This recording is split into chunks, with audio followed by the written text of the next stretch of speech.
Hello, and welcome back to the Spoiler Cast, the show we talk about movies and we don't care about spoiling them. My name is Tobias, and with me as always is my sister and trusted co-host Rebecca. Hello. Hello. And this is our patron-exclusive companion piece to our review, our discussion of The Odyssey. Yes, and we usually do like another movie that fits the theme, or a similar movie, or if it's a remake, whatever. This time we're just going to talk more about Christopher Nolan's The Odyssey. Yes. We were going to talk about whatever his name is, Pasolini something's The Return from last year. But it is literally like impossible to find here in Sweden unless you want to buy it on DVD. But then, we couldn't. And where do you do done that? This episode. Yeah. Now, I know where I could get it, but it would take a few days to get it here, so I wouldn't have time anyway. So I literally, legally or illegally, couldn't watch the movie in time. No. So we're not going to do that. So instead, we're just going to talk more about The Odyssey. And we're gonna gush some more of the movie, but I think the focus is gonna be talking more about people's reaction to it. Yes. Both positive and negative. Yes. And if you're watching this on YouTube, this is a Patreon episode. So if you want to see more stuff like this, where even more just conversational ranty episodes, check us out on patreon.com/don'tmakeascene. However, we usually do 1 or 2 free Patreon episodes where I put it up on Patreon, but I make it free on Patreon and sometimes even just put it on YouTube. This is going to be one of those because I feel like we're going to be talking a lot about YouTubers. We want to out them? We want to out them, so I want people to actually see this, not just like the few people who are on Patreon, although we appreciate you, patrons, of course. Oh, yes. Where do we start? I don't know. Let's start with just admitting that we have obviously been rage baited by all these fucking grifters. Grifters, chuds, morons. We've talked about them before. We've mentioned them by name. In our chat, I called them idiots. I know I called them that. Oh, yeah. Narrow-minded idiots. Yeah. And I'm not even gonna like trying people are entitled to their opinions and stuff, which they are, but I mean these people are morons. Yes. And we're gonna mention them by name, so we're not gonna do that. And I don't care. Call them out. We have literally 1/100th of some of these people's audience, or less, 1,000th of their audience. So who cares? Who cares? Like, come at us, bro. Do you think we care? One of their audience members happens to come across our video and they tell on us. Yeah. And they're never going to hear this, so who cares? And then even if, who gives a fuck? They're morons. That was my biggest gripe with what I was doing when I was watching some of these reviews. It was like, I'm giving these assholes views. Yeah. I hate that. Yeah. But it's inevitable. That was annoying because I was watching a lot of the people. A lot of people don't like this movie. You know the people. Yes. The rage baiters, the grifters, the chuds, as some call them. I know, and some of these people, I enjoy some of their stuff. That's also something we need to talk about. Sure. Well, we keep some of these people. Let's just say who we're going to talk about mainly. Oh yeah. Start with some of them that you used to agree with then. I used to like Critical Drinker. This is like 10 years ago almost. And we've talked about this as well before, but it bears repeating. When I was still caught up in the culture war, as they call it now, the meme wars. Yes. And being annoyed at Star Wars. That's where it all started. That's when you found people like Geeks and Gamers, Critical Drinker. Some people aren't around anymore. But the thing is, the more you watch them, and I think some of their stuff they were talking about when it came to Star Wars, specifically The Last Jedi, was called for. Like it made sense. That's. It wasn't just rage baiting. It was actual it was valid points. Somewhat valid points, yeah. But the more you kept watching and them growing big from like the whole cottage industry of hating on Disney's Star Wars that came from especially Last Jedi, they got popular from that. Like very, very, some of them very popular. Critical Drinker has like millions and millions and millions of views per video still. Yes. And that was but the problem was that then they kept having the same opinions about stuff where it didn't fit. Like they kept doing the same thing because they knew it would get views. Yes. But instead they started doing it about movies where their opinions didn't make sense based on what they think or what they supposedly think about movies. Yeah. Perfect example is back in 2023 when Prey came out. Yeah. That's my favorite example because it's so blatant. Where everyone's like, oh my god, they're doing a fucking gender swap predator. Oh, of course it's strong independent female fighting the predator. And everyone was just like, oh, fucking hate that movie. It's gonna be terrible. It's woke propaganda. Blah blah blah blah. Yeah. And then the movie came out, and as we all know, that movie is amazing. Like one of the best action movies in the last 10 years. Especially considering who produced it, so to speak. Like it's not a big brand name thing when it comes to production. It's fucking, was it Netflix? Disney or. Disney. 20th Century Fox, but yeah, Disney. Yeah, but like they did it for streaming only. It's like it's their streaming shit. It wasn't a movie, you know? And then everyone's like, either they just didn't talk about it anymore, because like, fuck, we can't say it's bad now. It's fucking amazing. It's like, yes, it's like as good as the original. What the fuck are we gonna say? And then Critical Drink, I remember, he like made this reluctantly about video reviewing the movie. Like, well. It's pretty good. Guess it didn't talk. Yeah, but still having point out, but still, you know, a little Native American girl fighting the predator. Yeah, like pointing out the unrealistic shit. Then it's just like, well, give it up. It's okay. Guess what? It's okay to like quote unquote woke shit sometimes. Yeah, if it's good. And that ties very. Well into the conversation that's going on right now, where everyone is just hating on the Odyssey, for historical inaccuracies, woke stunt casting, not casting, Greeks and having anachronistic armor and just fake looking armor, and Viking ships in ancient Greece. Blah, blah, blah, blah. The thing is. I'm just gonna go. I don't know. I'm not very structured in any way. No. First of all, this is the patrons. Patron episode. We do. They're very ranty. Yeah, stream of consciousness. All these people, Critical Drinker, Disparu, Jesterbell, I am Emily or whatever her name is. I am Emily something. Yeah.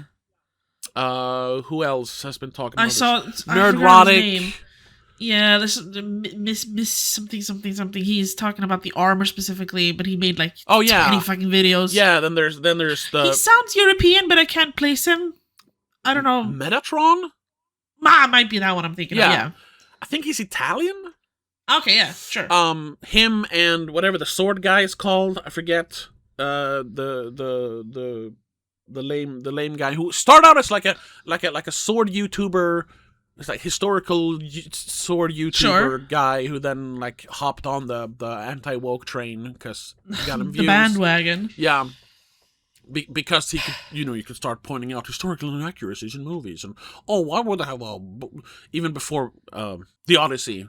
Yeah, pointing out like, they're casting black people in a medieval movie. I have a point to make about all that shit, but yeah, go for it. Yeah, keep going. Yeah, I don't even remember where I was going with this. These are the people those are the main people we're going to talk about. There was also I watched this video by someone, a much smaller YouTuber. I don't even know how many subscribers he has, but his video about the Odyssey had like 350 views when I saw it. So bigger than us still, but very, very much smaller than them. Yes. But I think I saw him because, but that was also the thing. All his like talking points why he didn't like the movie was just like he was just saying things he had heard in specifically Nerdrotic and Critical Drinkers videos. Want to point out, Critical Drinker, at least as of yesterday, the 19th of July, hasn't even reviewed the movie. He's just talked about... 15 hours ago or something, he hasn't reviewed it yet. Yeah, he has just talked about the stuff. He's... Yeah. And the other guy, I actually watched... I didn't finish all these videos, I'll say that. I could not finish Jesterbell's video. Impossible. We've talked about her before. She is legitimately retarded. I'm sorry. Yeah, I told you, I got like She's 3 so dumb. minutes into the video and had to give up, and that was the second time I tried to watch it. Yeah. I am Emily, whatever it is. I got like halfway through, but I watched Disparu's review of it, an hour long of him just speaking really fast, going like this all the time. I shouldn't do ad hominems talking about how they look and move and stuff, but it was so annoying. Just sit still, talk. I know I do weird like things with my voice and my face sometimes, but Jesus not Christ, all the time. sit still. Well, one thing then, they've always gotta try and structure it somehow. Yeah, sure.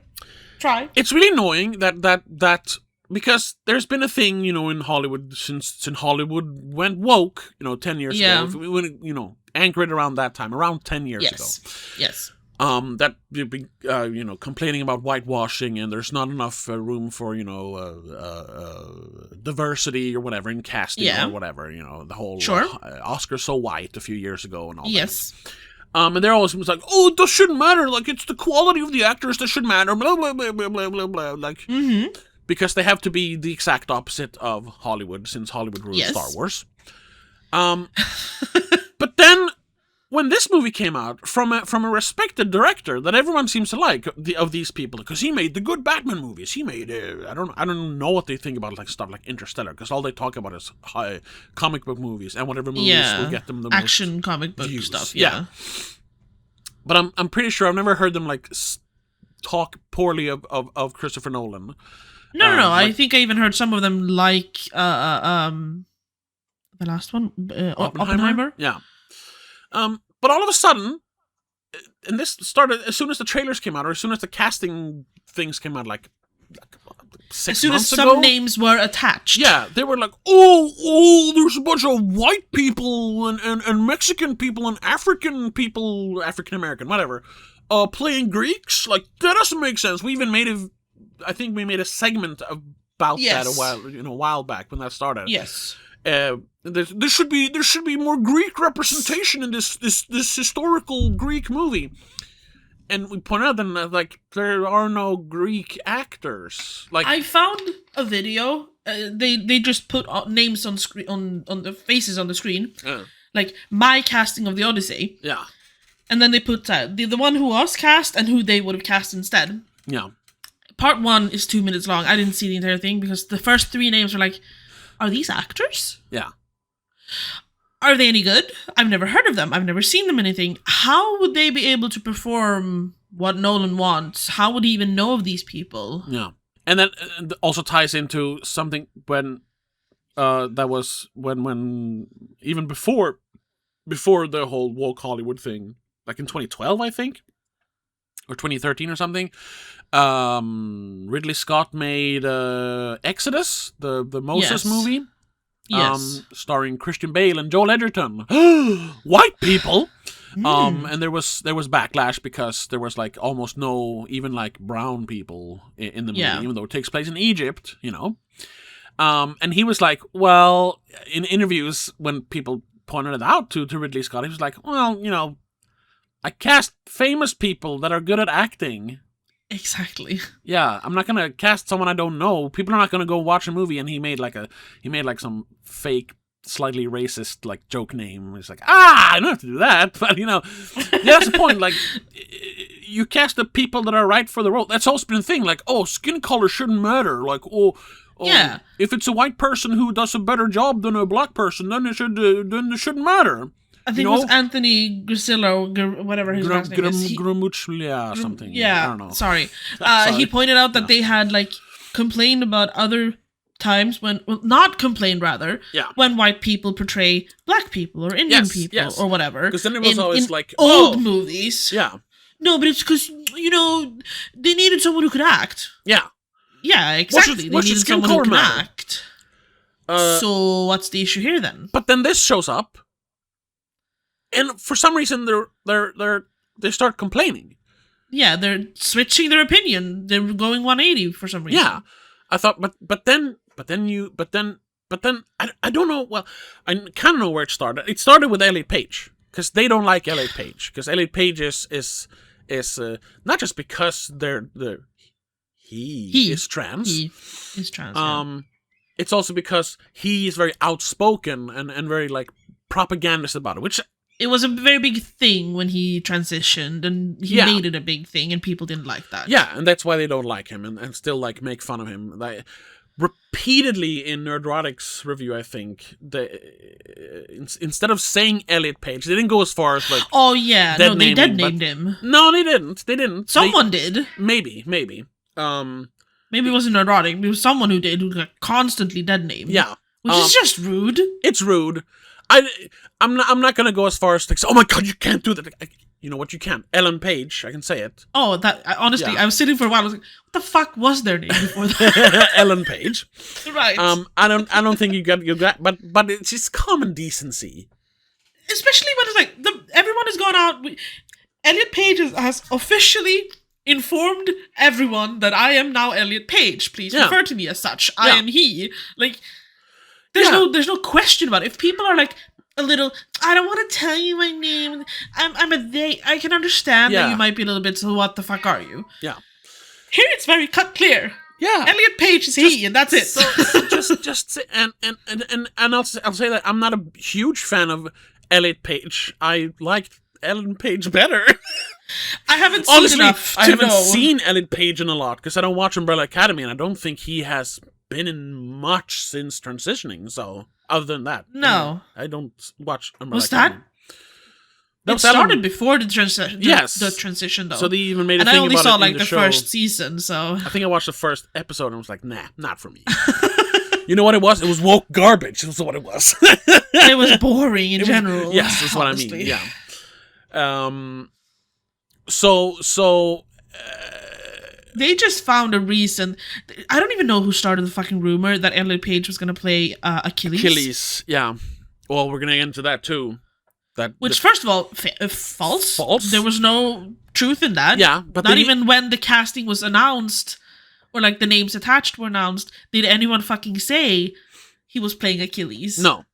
But for the first part, Achilles isn't even in the fucking Odyssey.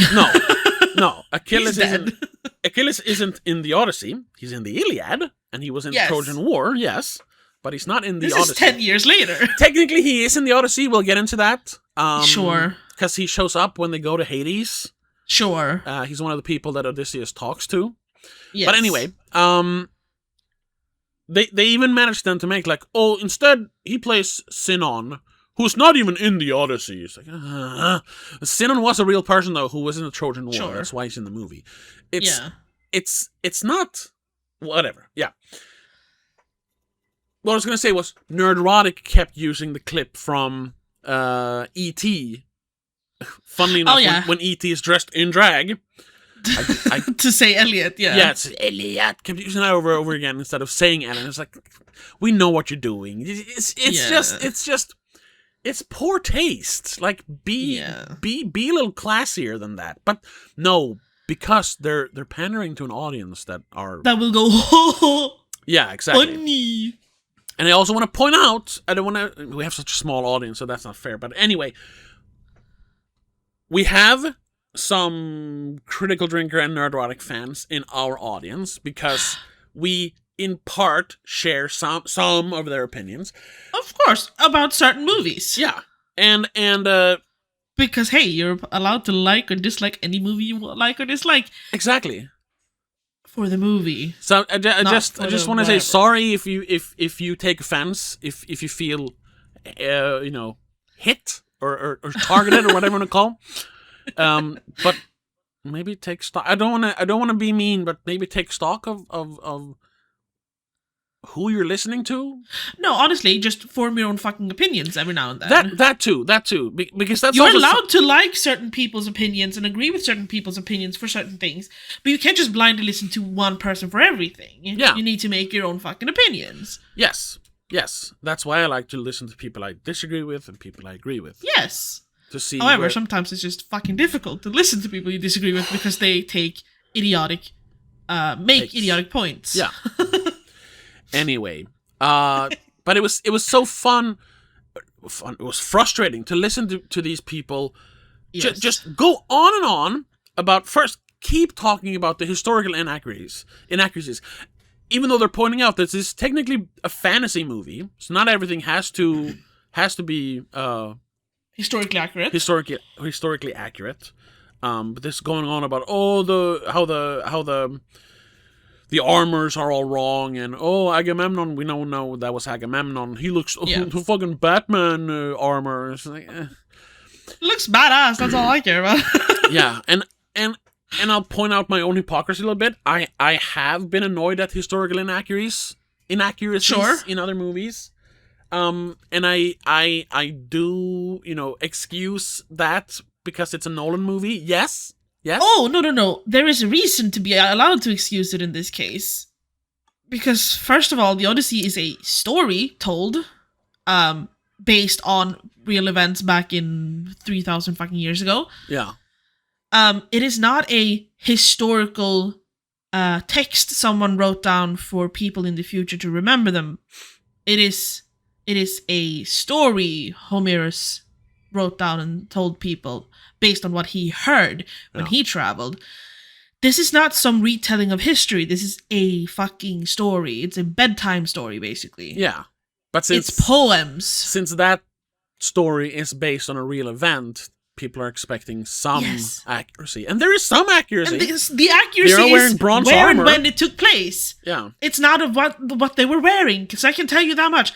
He didn't point out what people looked like. In the poets, Homerus didn't write specific details on what the armors looked like. Oh, okay. I don't know that. Okay. The only description I know of is saying that Helen of Troy, the word they used in Greek, I had to look this up actually. The word they used in Greek translates to brilliant and shiny. Nowhere does it say that she is white or blonde. No, I mean, she would be, since she's Greek or Trojan or whatever, Southern European. Sure. She was also born from an egg. Oh, cool. Fathered by Zeus in the shape of a swan. Right. Well, yeah, sure, yeah. So she isn't real. Yeah. She is a figment of imagination. There was a woman called Helen who was beautiful. But what we know of her is not true. She was not born from a fucking egg with 3 siblings. Yeah. 2 of which, for some reason, were told to be fathered by her mother's husband, and her other brother fathered by Zeus. It doesn't make sense, but the all 4 came from the same fucking egg. What human woman lays an egg? How do you have sex with a swan? Yeah. Yeah, it's all of these, they point out the inaccuracies when it fit their argument, but they don't point out inaccuracies when it doesn't fit their argument. And it's just well, you gotta take the good with the bad in that case, I think. Yes. And this entire story, you need to take it with a fucking grain of salt because it is fantasy. Yeah, and I think that's what Nolan did. Yes. Because there is no hard and fast rule for what this should be. He decided to take the parts of the Odyssey that he liked to tell his version of the story, because that's also, they were, at least Disparu was very annoyed with how they changed the point of the story. Yeah. What was the point of the story in his opinion then? The point of the story, and this was several, but that's also I've talked about the whole what's nitpicky? No, not you deconstruct. Thank you. It's a deconstruct. Oh, okay. Yeah. It's a deconstruction of the Odyssey, to make modern points. The whole thing about bringing ancient culture, ancient politics, if you will, or whatever, ethics into a modern thing and criticize it, which is something I don't like that. To go say, oh my god, these people 3,000 years ago, they were so racist and sexist. Yeah, of course they were.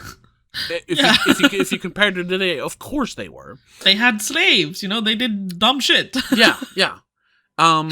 And they went to war for women. Yeah, so the original point of the Odyssey was to tell a grand adventure about this clever and great stoic warrior Odysseus, and to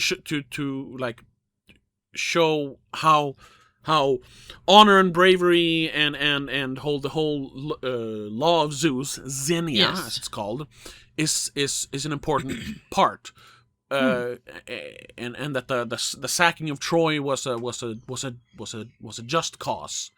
Yeah. The point is, it's supposed to be, which all old stories are, a morality tale. The whole point of the Odyssey is to prove that Zeus's law, to treat guests with respect, is a good thing. Be kind to thy neighbor, or whatever the fuck it says in the Bible. Basically. And that in return, then, the guests should show respect for the host. Yeah. And it's when breaking Zeus's law that we lose civility, basically. Or humanity, in my opinion, but yeah. Yeah. And there's, but then I think it was Disparu or not. I think, because he talked the most about it. Like, his video was an hour long. Yes. He kept talking about, like, but Odysseus in this version is, he is not proud of what he did in Troy. Like, he's not this proud warrior who defended his people. He feels bad about it. He's remorseful for what he did, because in this version, using the Trojan horse was him breaking Zeus's law. Yeah. And that is what's brought on the fall of civilization, which he points out in the end. Yeah. And he means that goes against what the original point was. And yeah, to a certain extent, but there's also and there they start, because it's also caught up in they want to weave in that this is like every other woke garbage that Hollywood puts out. It's about immigration. It's about politics.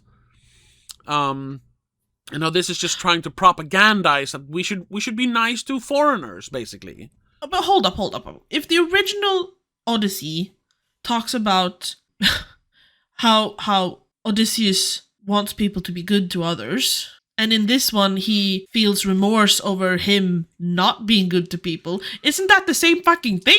It is, but it makes Nolan's Odyssey. It points it out from another point of view. That's it. But inevitably, they're all talking about be kind to people for goodness sake. Like, just be fucking kind. You don't know what they've gone through. You don't know who they are. Yeah. Don't assume things. Just, be a nice person. But the point they're making is that Odysseus was always kind. He was never the bad guy. And yes, which is why he's feeling remorse here. But in Nolan's version, he is the bad guy to a certain extent. Yeah, sure. But that's also something then.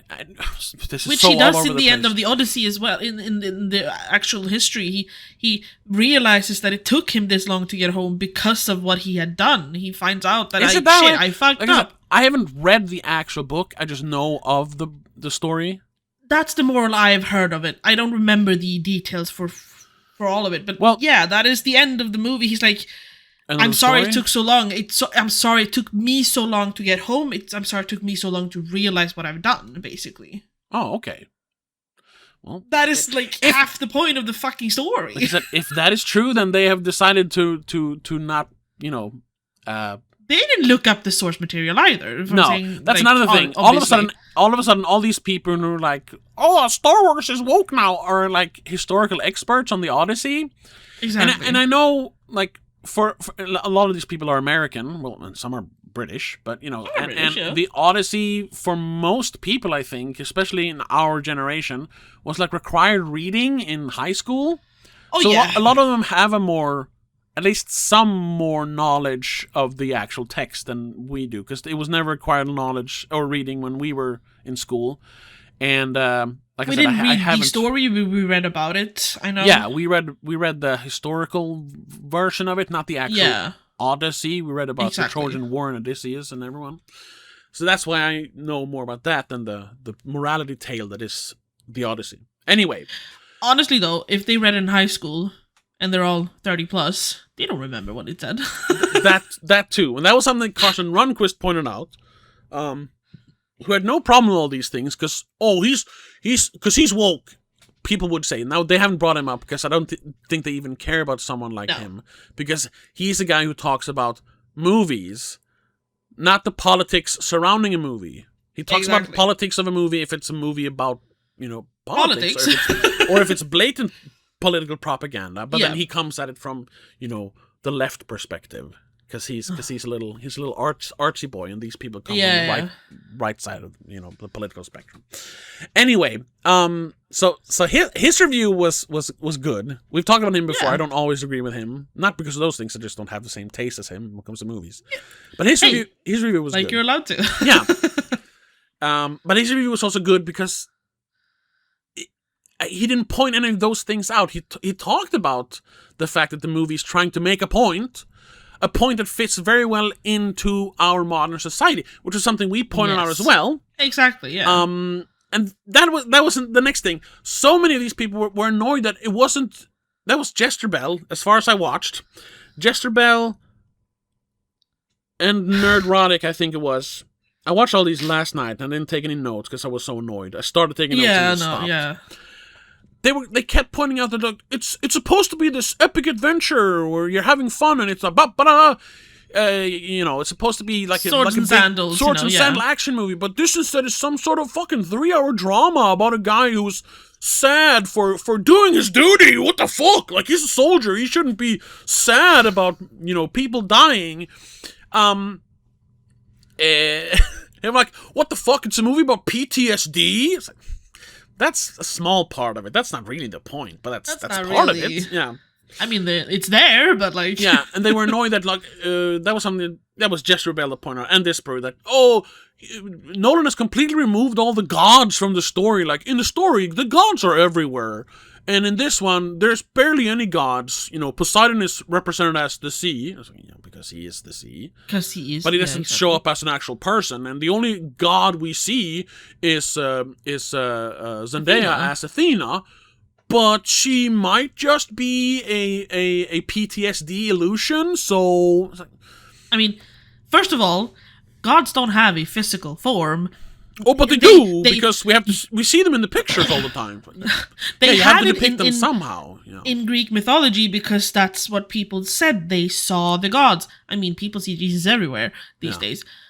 Doesn't mean there's a physical form of it. It's a manifestation of your imagination. Yeah. Which is what Zendaya was. She was a manifestation of Odysseus' guilt, generally. But they were mad that religion was removed from the story. And I mean, it's there, though. They there, literally shout, "Pray to Poseidon." Yeah, at one point. But they mean that they wanted it to be the forefront, to be the big thing that everyone is so religious. Yeah. No, it is there. It is there exactly where it should be. But it is also less, because you can compare it to something like the Northmen, which is very historically accurate. And I mean, gods and supernatural beings show up. Well, not gods much, you see, but supernatural beings like Valkyries and stuff shows up all the time, and in the universe where that movie exists, we know this because Robert Eggers said that. Yeah. Like, he doesn't believe in Norse mythology or gods or anything. He's not a religious person. No. But the story he is telling is about a bunch of people who did. So in their world, gods existed, Valkyries existed, monsters existed. Yeah. So he's not going to remove them. He's not gonna force pretend it wasn't there. He's not gonna force his views upon the story. Good. Yeah.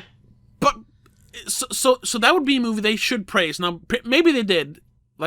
When that came out, I was definitely not watching any of these people. But I appreciate him for doing that, not trying to modernize an obviously ancient story. I forget what the actual story is called. Whatever. Yeah, we talked about that in the Norse. Yeah, it's the original episode. Hamlet. Yeah. There's an episode on that if you want to find out. Yes, exactly. But that's also, but they. Well, I'm putting words in their mouth. But the point of that story is also that it is, even when you don't change it, applicable to today. Yes. Because that's a more personal story. It's more personal. It's a smaller story than the Odyssey. Yes, of course, it is very contained in comparison to the Odyssey. Yeah. But I'm sorry. Nolan didn't remove the gods or their impact on the world from his Odyssey. We have the Cyclops, we have the giants, we have the sirens. The ocean hurts them. All of those are products of the gods. They're there. The monsters are there. Scylla is there. The fucking Maelstrom, whatever it was called, is also a demigod. They're all there. Yeah. You just don't see Zeus and Poseidon hovering over the fucking boat talking to him. Yeah. And that's that is the only thing that's not there. Yeah. And that's part of the problem. They get hung up on details like that. And then idiots. Yes, but then to go back to the point where about Zeus's law and the whole yes. Disparu kept mentioning Zeus's law. I don't think Zeus's law is the main, that we should honor Zeus's law is the main point that Nolan is trying to make with the movie. No, that is part of it. Yes. But they get hung up on that because that is the whole the kindness of strangers and kindness towards strangers, and they can point to and that's all. It's also because of things that the cast has said in interviews. Sure, but we have to remember those are no disrespect, moronic actors who are narcissists and want to get their point across when they're actually just you're a performing monkey. Shut up. Yeah. You are making Nolan's point here. I'm sorry. But they made it all about, especially then because it was a diverse cast, they could make it about, it's hard for, and John Leguizamo specifically said, it's hard for South American actors to, I had to struggle my whole career and blah, blah, blah. Make it about then, how in Trump's America, immigrants are not treated well. So making a movie about, be kind to strangers, it's a movie about we should be nicer to people who want to come to America. So all of a sudden then it's woke propaganda. Yeah. But that's a small part of what the movie, and also once again it's subjective. Sure, that's in there. I didn't even think of that partly because I didn't see John Leguizamo, who is Colombian, I think. Because he played a Greek guy. So I saw him as a Greek guy. That was all something. Everyone kept making fun of the fact that, is it Himesh Patel, the actor? Who plays, Odysseus' second-hand guy? The Indian guy? He's Indian, yeah. There's a scene where him and the one of the other, I think it was another black guy, they're, standing on the beach and saying, we're Greeks, for God's sake. We should be better than this. And everyone's like, ha, ha, ha, ha. You're Indian. You can't see. I can't. It takes me out of the movie when an Indian guy plays a Greek guy. It's what does it matter? Why? That's what I said to you. I wrote to you last night. It was when you told me that this episode is probably going to be long. We're going to rant. We're going to be annoyed. It's going to be super ranty, and I was because I don't have notes, that's okay. It's going to be all over the place. I'm very sorry. Yeah. And I said, what the fuck did I say? Something about Okay. Oh yeah. It's fine. I want to complain about idiots who won't see the movie past their narrow-mindedness. Yes. Which was a play on the can't see the forest for the trees kind of thing. Yeah. Because that's what it is. They're fucking deadlocked on the first line where they got stuck on something they didn't like, and they could not see the rest of the movie for that. That's what James Cox, literally, the smaller YouTuber, literally says. I could not get past the woke casting. The movie's pretty good. But then you didn't watch the movie. Yeah, you have to meet the movie halfway. you need to give it a shot. Yeah, I watch a bunch of movies with people whose political opinions I disagree with, but I can still enjoy the movie. Exactly. You are watching a movie. You know that, right? You're not going in to see some sort of documentary on racism in America where you are allowed to like dislike people's opinion and shit like that. No. You are watching a movie about a historically told fantasy. But as we pointed out in our review, and as many other people have pointed out, this is obviously a story about like modern times. Like, sure, of course, it is very modernized. It's not just a sword and sandals, adventure. Nolan is making, in my opinion, clear point about the loss of civility, the loss of humanity. Yes. But it is a movie though. Yeah, it's not a piece of propaganda. They think as soon as a movie makes a point that they disagree with, it's propaganda. That's the problem. They're so caught up in the whole culture war, as they call it, that they can't look past.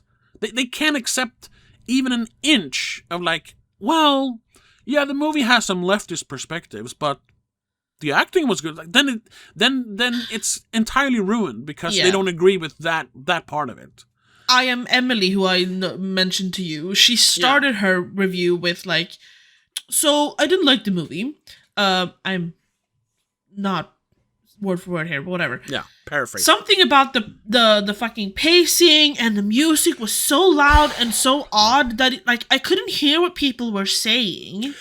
I want to get that because she pointed out a lot of the technical aspects being bad for the first 10 minutes. Yeah, I guess I only saw 15 minutes, so maybe I only got that part. Yeah. Yeah. But she got into woke casting later. Sure. I didn't finish the entire video as well, but she got into it. But that's also at least most of the people who disagreed with the politics of the movie could at least well, it was well shot and it was cool to see. Well, some of them thought some would look good, but there were complaints about the scale of the movie. That was Jesterbell, I think. If I'm wrong, I'm sorry. 3 minutes of her video. Yeah. I don't fucking know. Pointing out that, especially when we actually see the actual sacking of Troy in the end. Yeah. They're like, it was cool. They had 100 guys running all over. But I mean, now I am talking about the techno stuff. I'm sorry. Because Nolan is so adamant about not using CGI and had to shoot everything in frame, it felt like that scene could have been more epic. It could have been bigger. Meaning they should have had CGI armies running into the city. First of all, in interviews, they've talked about it. There were over 1,200 people in that scene, in those scenes alone, in the Troy segment. You never see 1,200 people on screen, though. No, but they are there. Yes. Because it's narrow streets. You can't have 1,200 people on screen at the same time. Yeah. But then that is missing the point of what epic is. Because sure, the opening of the Lord of the Rings, or whatever it's called, the Battle of the Fields of Pelennor and the Return of the King, that is technically epic because they had 1,000 or 200 people there, and then they just duplicated that to have an army of 10,000 people storming the fields. Awesome, super epic. But that is augmented by CGI.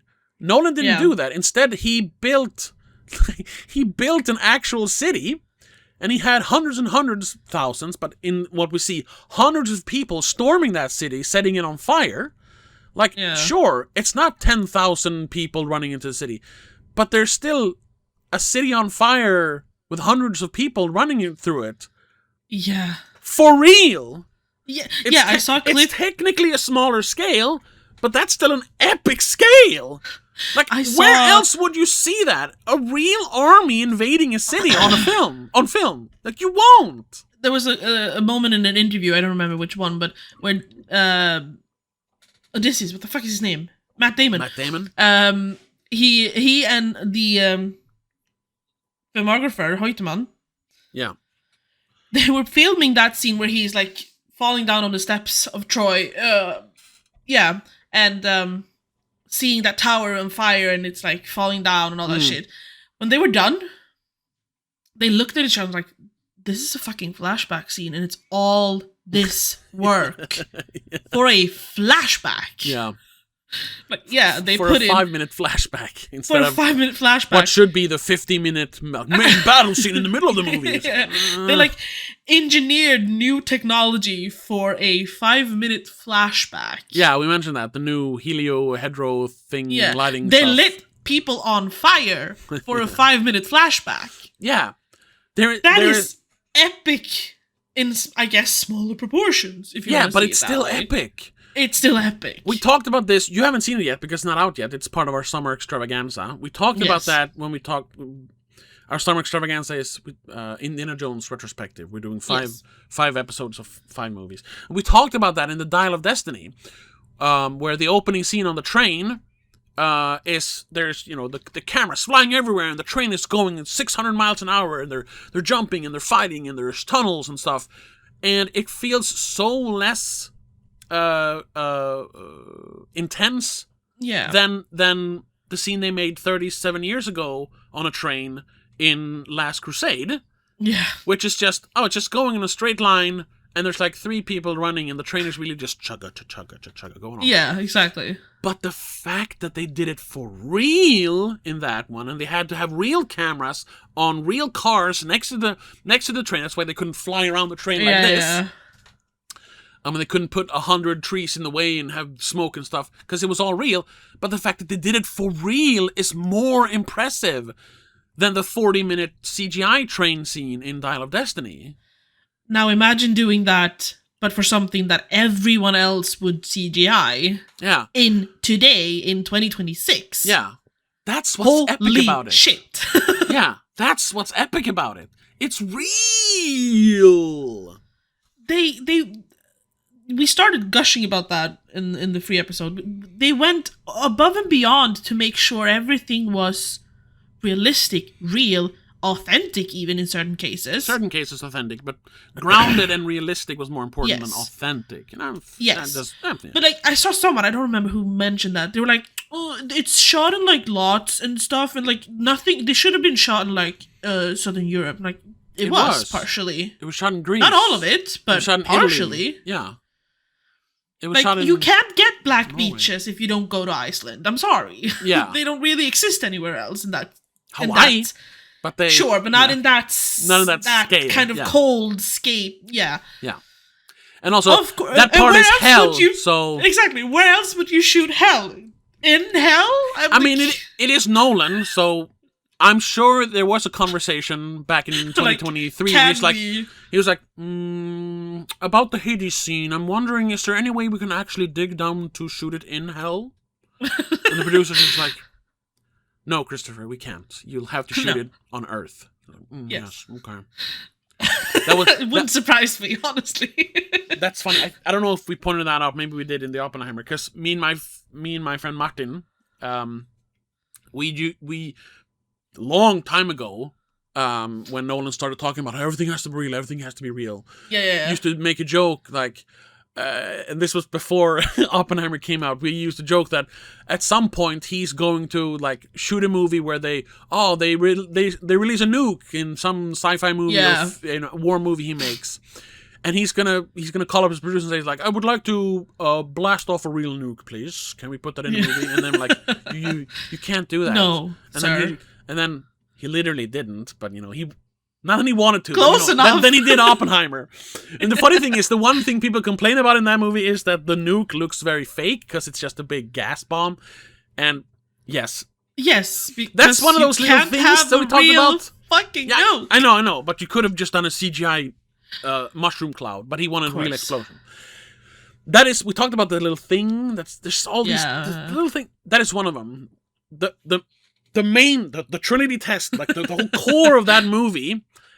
Is him seeing the destruction that mushroom cloud represents, and in the movie we just get a big like gas fire. It's like, And I remember even watching it. That scene is amazing because we barely see the explosion, but when you do see a little bit of the explosion, it's just like, That's just a controlled gas explosion. Oh, but the rest of the scene is good. Yeah. Anyway, but we joke was that he would go to impossible lengths to shoot everything for real. So which he does. Yeah. And he did here as well. Yeah, him going. Unfortunately, he had to go to Iceland to record Hell, but Do we know any one-eyed giants that could play the Cyclops? Could we maybe do some surgical work on Bill Irwin, my stunt guy, so he could be a one-eyed giant? No, you're gonna have to put a makeup on him and some CGI. Yeah. Oh. I don't want to. Same with the giants in the silver suits, which first of all, people called fat for some reason. What? They were bulky. Okay. Whatever. First of all, what the fuck does that have to do with anything? Yeah. These are man-eating giants. Yeah. That's it. I did look them up. They are part of the story. It's just I didn't remember them. Yeah. That was another complaint. Like, apparently they're supposed to be cannibalistic, but we don't see that. No. Because they don't have time to. They're fighting. Are they going to stop to eat? No. No. You don't stop. They're trying to catch the dinner so they can cook it later, Yeah. They're called the Lastrigians or something. The flesh-eating giants. Yeah. Did he... I mean, he probably asked. Find me the biggest people ever. Yeah. I want tall bastards. I want a baby who is as tall as a grown man. Can we... Yes. Find that, please. Can we biologically engineer that, please? No. And then make that scream. Yes, thank you. No, we can't. Sorry. Damn it. I would like to go to Greece and find the real Scylla. Can we put Scylla in the movie? No. Yeah. No, you're going to have to do CGI tentacles. Okay. Anyway, enough with that joke. Back to the politics.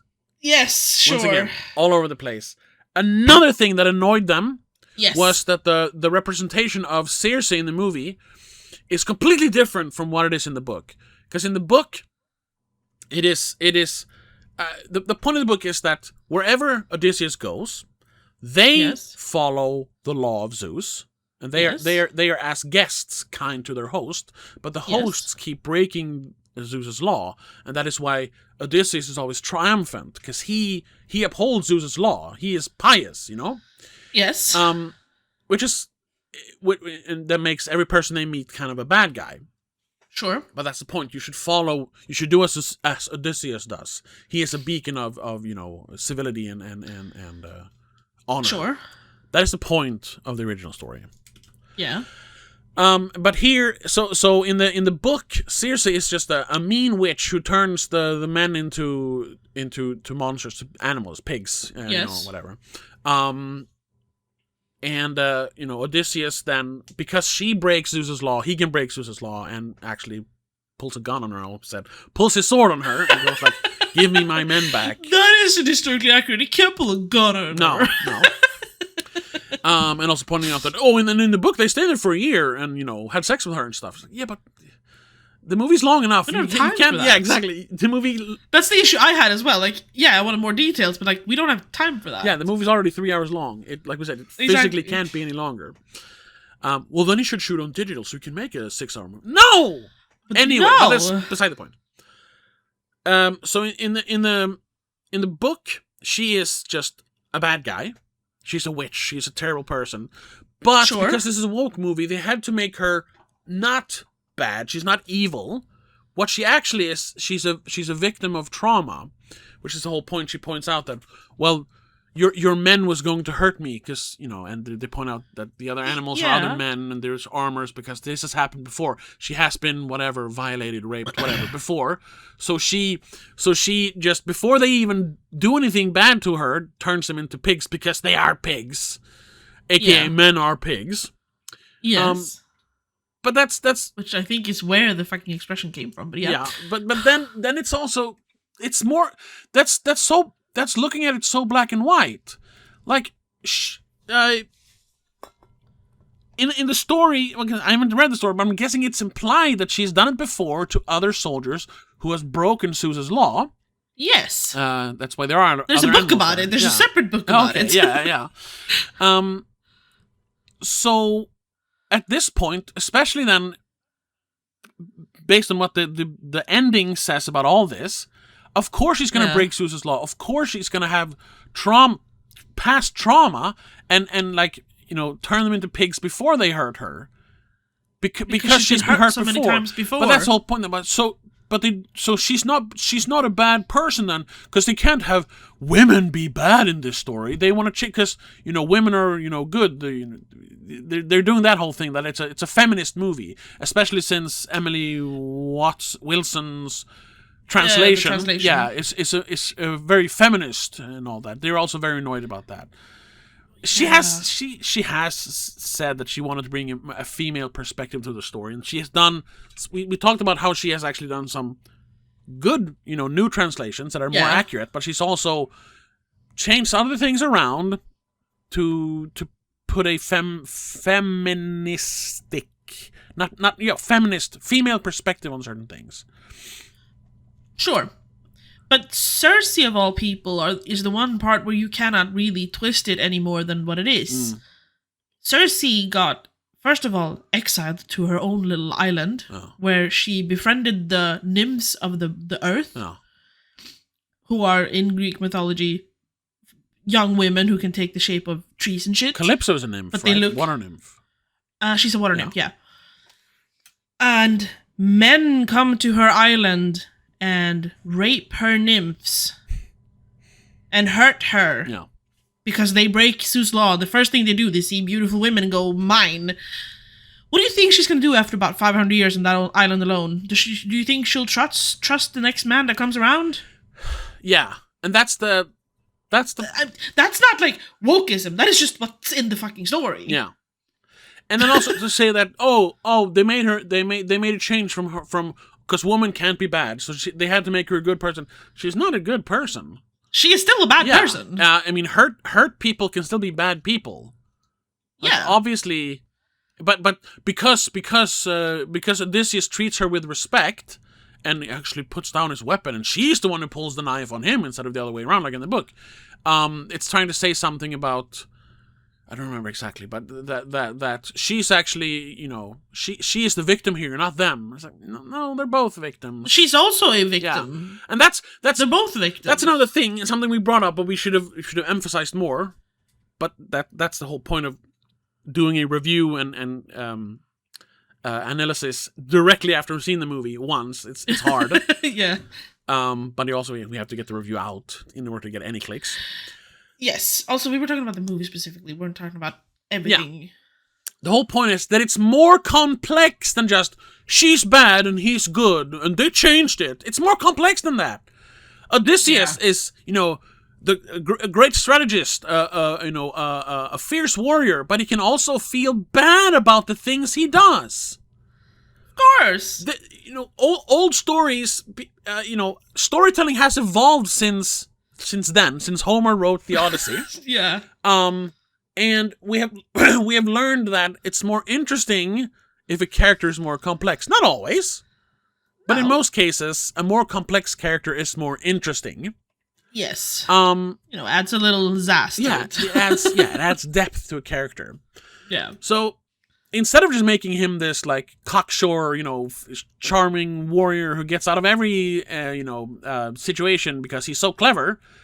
That's literally what they talked about. They wanted the scene with the Cyclops to be him actually having a conversation with the Cyclops, because that's how they get out of in the story of the nobody's hurting me. Yeah. And nobody's hurting me. Yeah. Like, first of all, it's a Nolan movie. He doesn't have a lot of humor. So he's not going to put that kind of scene in the movie. I'm sorry, but then he's not that witty in that sense. Also, the result is the same. So what difference does it make? Yeah. Yes, exactly. In the end, they still get out of the cave. He still says who's doing it. Yeah, and Poseidon still gets mad. Yeah, still punishes them for doing it. What's the issue here? Yeah. No, what I'm getting at is that all of these people whose reviews I watched, they see it so black and white. They don't want any interpretation at all because it's based on something. It should just be a straightforward adaptation of the story. It can't interpret the story and as word for word as possible. It has to be word for word, yeah, because obviously this story has stood the test of time. It's like a 2,800-year-old story that people still read today. So obviously they knew something about storytelling back then. Sure. But once again, we talked about this, each translation of the story has changed things for its time. And this is the new translation then, made by Nolan, if you will. And he saw it differently. This is his translation of the text. And he chose to make the characters more complex. I don't think that's a bad thing. No. But also then, because is it just because this one is called The Odyssey that they're like hung up on the fact that it isn't the fucking Odyssey word for word? Because we have so many books and movies inspired by the Odyssey that are not the fucking Odyssey. Yeah, because the Odyssey is one of the earliest, hero's journey. That's part of what inspired Joseph Campbell to come up with the theory of the hero's journey. Like, yeah. Most movies are at least slightly based on the Odyssey. Yeah. Because the hero's journey is based on the Odyssey, and the hero's journey is the best and easiest formula to follow if you want to make a blockbuster like adventure movie or action movie. The line. I mean, just look at the Space Odyssey. It's literally. Oh, okay. No, but like the Lion King has the hero's journey in it, so that is partially based on the Odyssey. Oh Brother, Where Art Thou is they like explicitly said like. Loosely based on the Odyssey. Like every movie you can point at something that like that's like that thing in the Odyssey, because the hero's journey is based on the Odyssey. And for a while, SpongeBob the movie from 2004 is based on the Odyssey. Like, but they're not complaining but about. But they don't hate on that. No, but once again, it's selective. It's selective criticism. Yes. But then there was one, I want to point out one thing, that several of them had the completely opposite opinion of what we did when it came to Zendaya's performance. They thought she gave the same old, scowly, oh, you dumb idiot performance as she always, that all she does in the movie is like shake her head and like look at Matt Damon like, oh, you moron. And it's like, did we watch the same movie? She doesn't do that at all. And they all kept using that one... She shakes her head at one point, but like... Sure. But I just tell him, like, no, you shouldn't. Don't do Not this. say, oh, you idiot. It's different. No. And they all kept using the same fucking production still, where she does have that resting bitch face she has a little bit. Because she's disappointed in Odysseus and what he just did. Yeah, but I mean... Nowhere in the movie does she ever do that, the euphoria acting... No. When she's just disinterested and annoyed at everyone. She the way I saw it, and I didn't even know, I wasn't sure. I wasn't looking at it from that perspective. All I saw was her feeling sorry for him. Yeah. I never got the feeling she was like guilt tripping Odysseus. No. Because she is a figment of his own imagination. He can't guilt trip himself. I mean, he can, like, he does. He's not in that sense. Yeah. She is she's him feeling sorry for himself. Yeah. She is him feeling like, oh my god, I've failed as a human. She's gonna say, I know, and it sucks. She was the only one who got a perfect from Nolan. Yeah, he actually called out that she was perfect in one scene. Yeah. And both apparently Tom Holland and Matt Damon were like, hello? And where's our perfect? I haven't seen anyone react to that clip, but I promise you there is a reaction to that, because he says, get over it, guys. And that it was the men who complained that they didn't get a perfect from him. So that it was all jokingly, though. I mean, obviously. Exactly. And hey, he hadn't thought of Zendaya at first. She was something he added on to later, after he hired Tom Holland, because apparently he asked Tom Holland, would it be okay if I asked Zendaya to play I thought it was the other way around. That she was cast, and she was like, she was just super fucking excited for Tom. Please give my husband a role. No. Okay. She was super excited for Tom Holland to get the role, and she was apparently. He said in an interview, and maybe he misspoke. He wasn't allowed to say this, but he said something about taking the script home and letting her read it because he is severely dyslexic and he is shit with scripts in general. Yeah, I know. We all know the fucking press of him blatantly spoiling things. I know. He didn't spoil anything here. He's just letting his wife read the material with him so he can process it. Sure. And like a day later, when he's meeting up with Nolan again, Nolan goes, "By the way, do you mind if I hire your wife to be Aphrodite? I think she would look good as it. Like, she would fit." Athena, sorry, yeah. And he's like, "Yeah, of course. Can I tell her?" And she's like, "Yeah, sure, go ahead." Like, yeah. There was no coercing there. It was Nolan choosing who he wanted to play. And he chose her because he thought she fit. Yeah. You know? And she turned out to be one of his favorite. His absolute favorite was Cersei, though. Oh, okay. Samantha Morton. That, yeah, he said in interviews she was my absolute favorite actress and performance in this movie. Okay, yeah. So she had one of those annoying red carpet interviews though about like women. There's this clip of her just fucking screaming as an insane person about something about females and female perspective, and it's like that's the kind of stuff that hurt your movie. That's why don't let your actors talk about shit like that. We should have learned that in the last 10 years, like. Because all of a sudden, all actors need to have a political opinion. It's like, no. Just look at what happened with the look Snow pretty White. on the red carpet, huh? Just see what happened with Snow White and her fucking which they berating people. tanked that movie that it isn't even that bad. It's not good. I know. Nobody agrees. We're not gonna with get me. into that again. I watched it. I haven't rewatched it though. Maybe I should have. Loved it. Anyway. Zendaya was great. She was great. Little she had to do, really, if I'm being honest. We talked about this as well. I mentioned that in You the don't other like episode. her. I don't like her. No. As a person, I don't think she's great. As a person, she seems annoying, and her acting is always it's always this. But she wasn't that in this movie. I liked her in this movie. Yeah. And that's not just me being going along with the mainstream opinion here, because I've said before there is proof of this, video proof of me criticizing Zendaya both on and off screen. Yes. But I have to be honest, she's good in this. Yeah. Yeah. So I'm just saying, like, I'm not being a hypocrite. I think she's good. Yeah. And that's okay. That's the main thing that I think we're trying to say here. It's okay to like or dislike certain things, but like you can't just blindly give an opinion on something. No, exactly. Just because you want a certain reaction out of it, because that's just dumb. That's insincere. Exactly. And boring, to be honest. I mean, sure, we are rage baited here. We are reacting to their reactions, yes. And yes, we gave them views. We shouldn't I know, do that. Fuck that. Yeah. But like, it bothers me that that's still a thing in our culture, that we it's are worse than ever. so fucking that we're so fucking okay with faking our opinions for money. Yeah. What if you just, be honest and still get paid? I mean, sure, we are honest and we don't fucking get paid, but...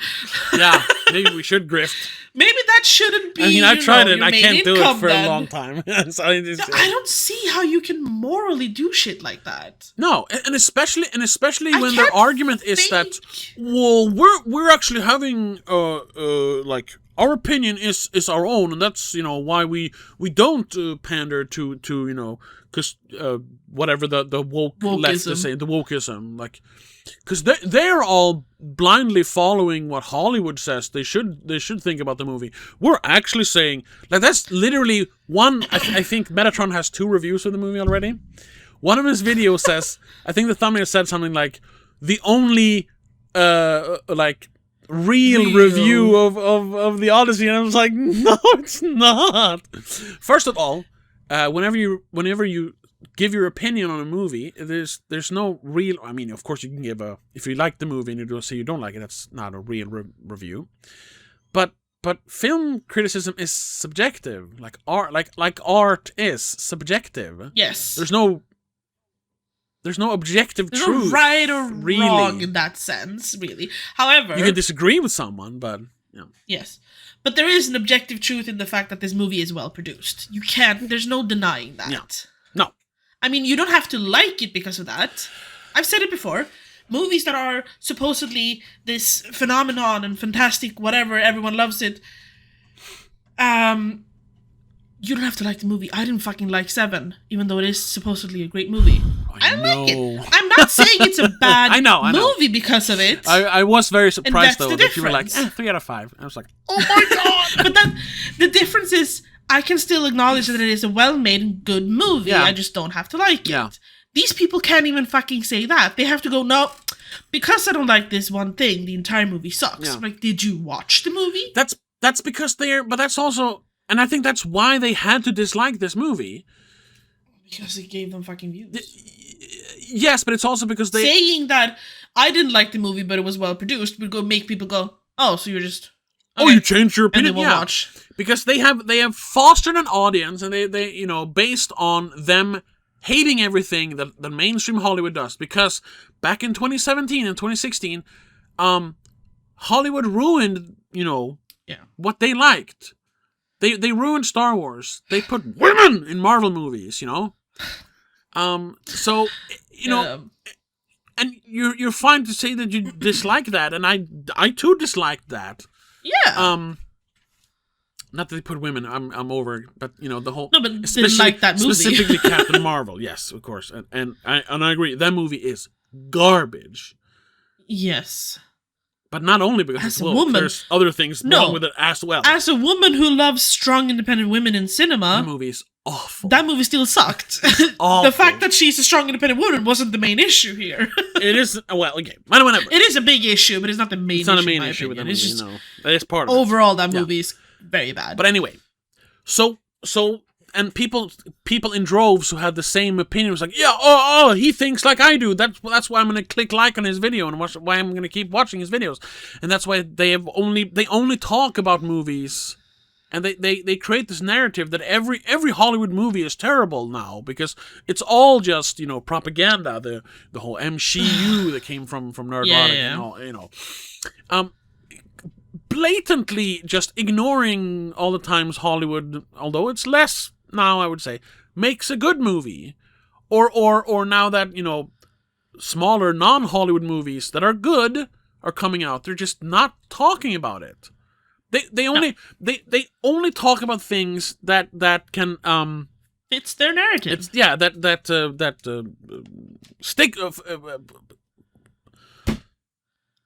reinforces their narrative. Yes. That was the word I was looking for. Reinforces their narrative, and that's dishonest. That is very dishonest. So, but then when this movie comes along from someone who they love, because he made The Dark Knight and he made Interstellar and he made all those cool movies, he made Dunkirk, you know, a white movie about good soldiers. White good that was soldiers. Something yes, which was something someone brought up. I forget who again. Using Dunkirk as an example, I was like, you know, that's an anti-war movie. Once again, that was Disparu, because he was pointing out that the whole thing about like you know, we can't let Odysseus be this great and noble and you know proud warrior anymore. He has to have PTSD and be doubtful and think, oh, war is bad. And it's like, you know, no one has done that before, right?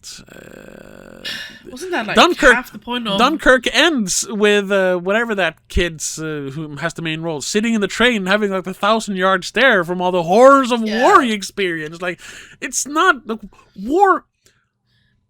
Doesn't Oppenheimer end with him realizing that he has basically doomed the world?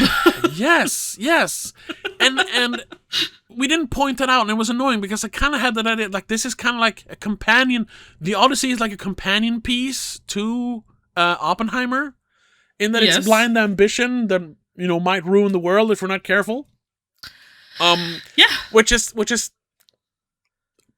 partially what a lot of Nolan movies have been about, but especially Oppenheimer and the Odyssey is about that. How people will go like headstrong into something because they really believe in it. Only to them when they come out on the side was like, ooh, that was probably the wrong thing to do. Maybe he's trying to bait all these narrow-minded people to like look at the movie and go, oh, so us being like only looking at it from this point of view is kind of the bad thing because now we're putting a bad narrative into the world and changing the landscape of media. Yeah.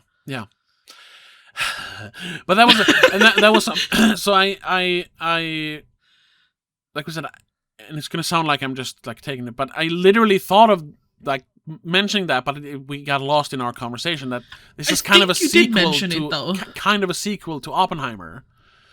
You mentioned the same thing, that it is it has similarities. Yeah. You did mention that. But then Carson Runquist made the exact same point. I was like, damn it! Now I can't say it, but I said it before I saw the video. God damn it!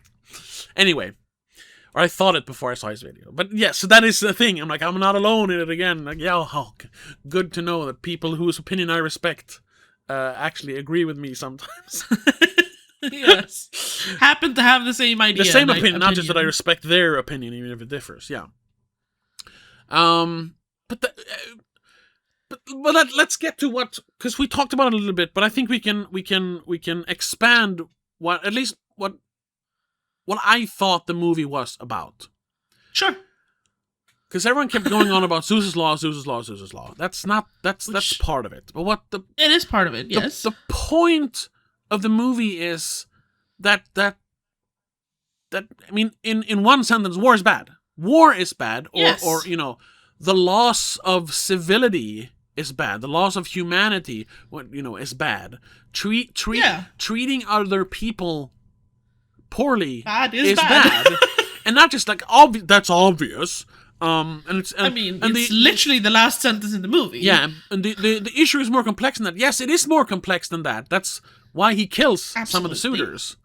It is more complex. But the main point, which he literally says, is like, we need to like assess the situation. We can't just blindly go in and sack Troy. Because I brought up the Wikipedia page to see exactly why the Trojan War was fought. Because it had to do with trading routes. It had to do with trading routes, but it was the whole thing about not Menelaus. Yeah, Agamemnon's brother. Yeah. Yeah. They were. It's not Menelaus. I don't remember his name. But it was John Bernthal's character fighting over a lady, a woman. And they like fighting a war, like killing thousands of people over a lady, or even over trade routes, like, which, once again, if you want to say it, fits into today. Like, I want to talk about the Strait of Hormuz and an unnecessary war. Yeah. Hello. No, I'm assuming he started writing the script way before that. Yes. So he's just before his time, really. Yeah. No, but that's the thing. It's more. It fits into that, but it is more universal than that. And I think that is something that is lost, especially because what Disparu was saying, like, there should be a story about like brave men who go into war to protect their land and all that. And like, yes, but they're not going into war to protect their land. They're going to another country. Yeah. To fight. That's not protecting your land. No, but even more, if you make it even more general than that, when we talked about the movie Warfare, and a lot of people saying it's war propaganda and all that. There's like war is never good. There is no such thing as a good war. No. It doesn't matter. There's no such thing as a righteous war. No, not really. No. No. Like, no matter who shot first or who started it, or they bombed, they flew 2 planes into our building, so we have to go fight them. It's never a good choice.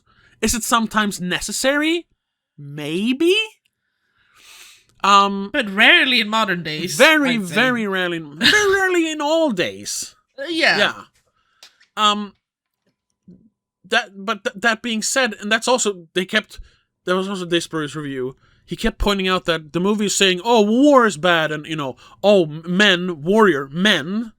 warriors are bad. But then still in the end, he goes off to the west to honor his men. Why? Oh, he's been hating his soldiers, his men, this whole movie. But then in the end, he goes off to honor them. Yeah, because wait, when did he hate his men? Because not specific. Well, Odysseus does, he says partly, but the movie is criticizing them for being, soldiers who raped and pillaged.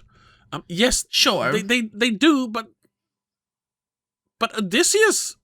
The movie is criticizing them to some extent, but the movie is more so criticizing why they were forced to go and do stuff like that, and the movie shows what a situation like that does to a man. A regular decent guy who has a family and he is a farmer goes into war, and war, like it's not that it brings out the bad in people.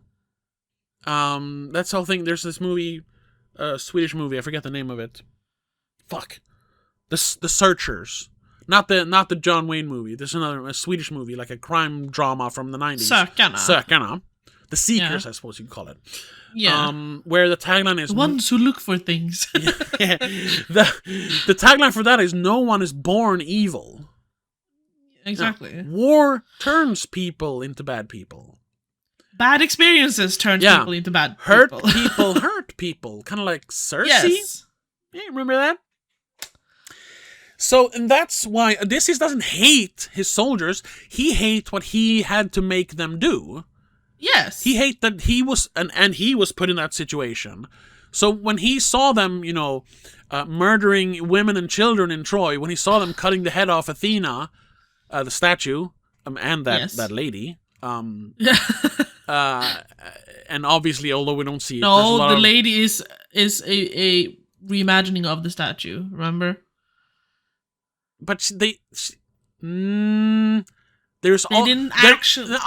But I still think that there was literally a little girl that they chopped the head off at the same time as Athena. I think it's both a metaphor and a literal lady there. I think so. I think it's just a metaphor. Okay, whatever. That's why he doesn't hate his soldiers. Is he a little disappointed in them? Sure. Yeah, of course he is. He's, but I don't think he's disappointed in what they did. Like at the fact that they were at war. He's disappointed in the personal choices they made during that war, of going the extra mile, doing the extra shit. Yeah, but ultimately, he is more so blaming the situation than the individual soldiers. And that's what we talked about in warfare. Like, that war they're in, it's a terrible war. Like, none of this should have happened. No. But now they're in the situation where they're being attacked from every angle. Like, I'm not going to say, good, kill them. In warfare, I'm talking about the movie. No, I'm not. Exactly. I'm not going to blame them for wanting to get out of there. No, exactly, yeah. And doing whatever they have to. Yeah. Same as I'm not blaming anyone who wants to protect that family whose house they took over and feel like they have to get the soldiers out of there, Yeah. From the other perspective. War is evil. Soldiers... Yes. They aren't evil. They're turned evil. They're made into evil. They're forced to do evil. Yeah. And once again, there's more complex than that. Of course, there's bad people who join the military so they can go and do stuff like that. But in general... Yes, and if you want to go even further, a lot of the people who were drafted into the Trojan War were not warriors. They were farmers who were more or less forced to come with them to the beaches of Troy because they needed more people, because they knew we need a big-ass army to take on Troy because they have a big-ass army. Yeah. Like Sinan was a small farmer boy who 14. was drafted when he was like 12 or 14. Yeah. Where, what the fuck was Robin Pattinson's... Antinous chose to back out and force Sinan to do it instead of him. He is a bad guy from start. Like he's just selfish. Yeah, he's a little coward. Yeah. That was another complaint they had then, that all Elliot Page ever does is just complain in that movie when he shows up in Hades. All he does is just complain to Odysseus like, "Oh, you lied to me. You hurt my feelings." Wah wah wah. Yeah. Once again, that's Odysseus. Like, first of all, did lie to him, got him killed. Yes. Sure, he was hoping that it might lead to Sinan surviving. Yeah, he wasn't to be in the actual fucking war. Killed, of course. Then the Trojan soldiers didn't want to do that, so they killed him anyways. But like, Yeah. that wasn't part of the plan. So Yeah, but that was perfect then, because then they can complain more. Because in the book, Sinon is not one of the people he talks to in Hades. He talks to Achilles. Sure. And there was like, you see? So they were saying like that was part of the stunt casting, that they wanted to put Elliot Page in the movie more, because this is obviously a political stance they're taking by casting Elliot Page in the movie, and then having Elliot Page in the movie more than that character should be. Yeah. And it's like, first of all, Achilles isn't in this version of the Odyssey. He's not mentioned. No, he's mentioned. He's mentioned, but he's not on screen. He's not a physical person. No. Second of all, and I had to I am blindly trusting this YouTuber now. What did I say his name was? Anthony Gramuglia, I think his name is. Yeah. He pointed out that apparently, Achilles was, a cross-dresser and shit. He was a pretty boy. Yeah, and he liked male company. That's why. Well, that was most Greeks. True. But like he part of his story is that he goes fucking insane and actually kills everyone in the fucking war because of his best friend and partner's demise. Yeah. My guy was gay. But it's and a crossdresser. Which then would be a kind of a good casting to have a transgendered person play. Yeah, but they don't like Elliot Page, so it would have been bad either way. No. Yeah. And sure, Elliot Page isn't big and buff like Brad Pitt. What's his name? Brad Pitt was in Troy. Yeah. Famous Greek actor Brad Pitt. Yeah. Oh.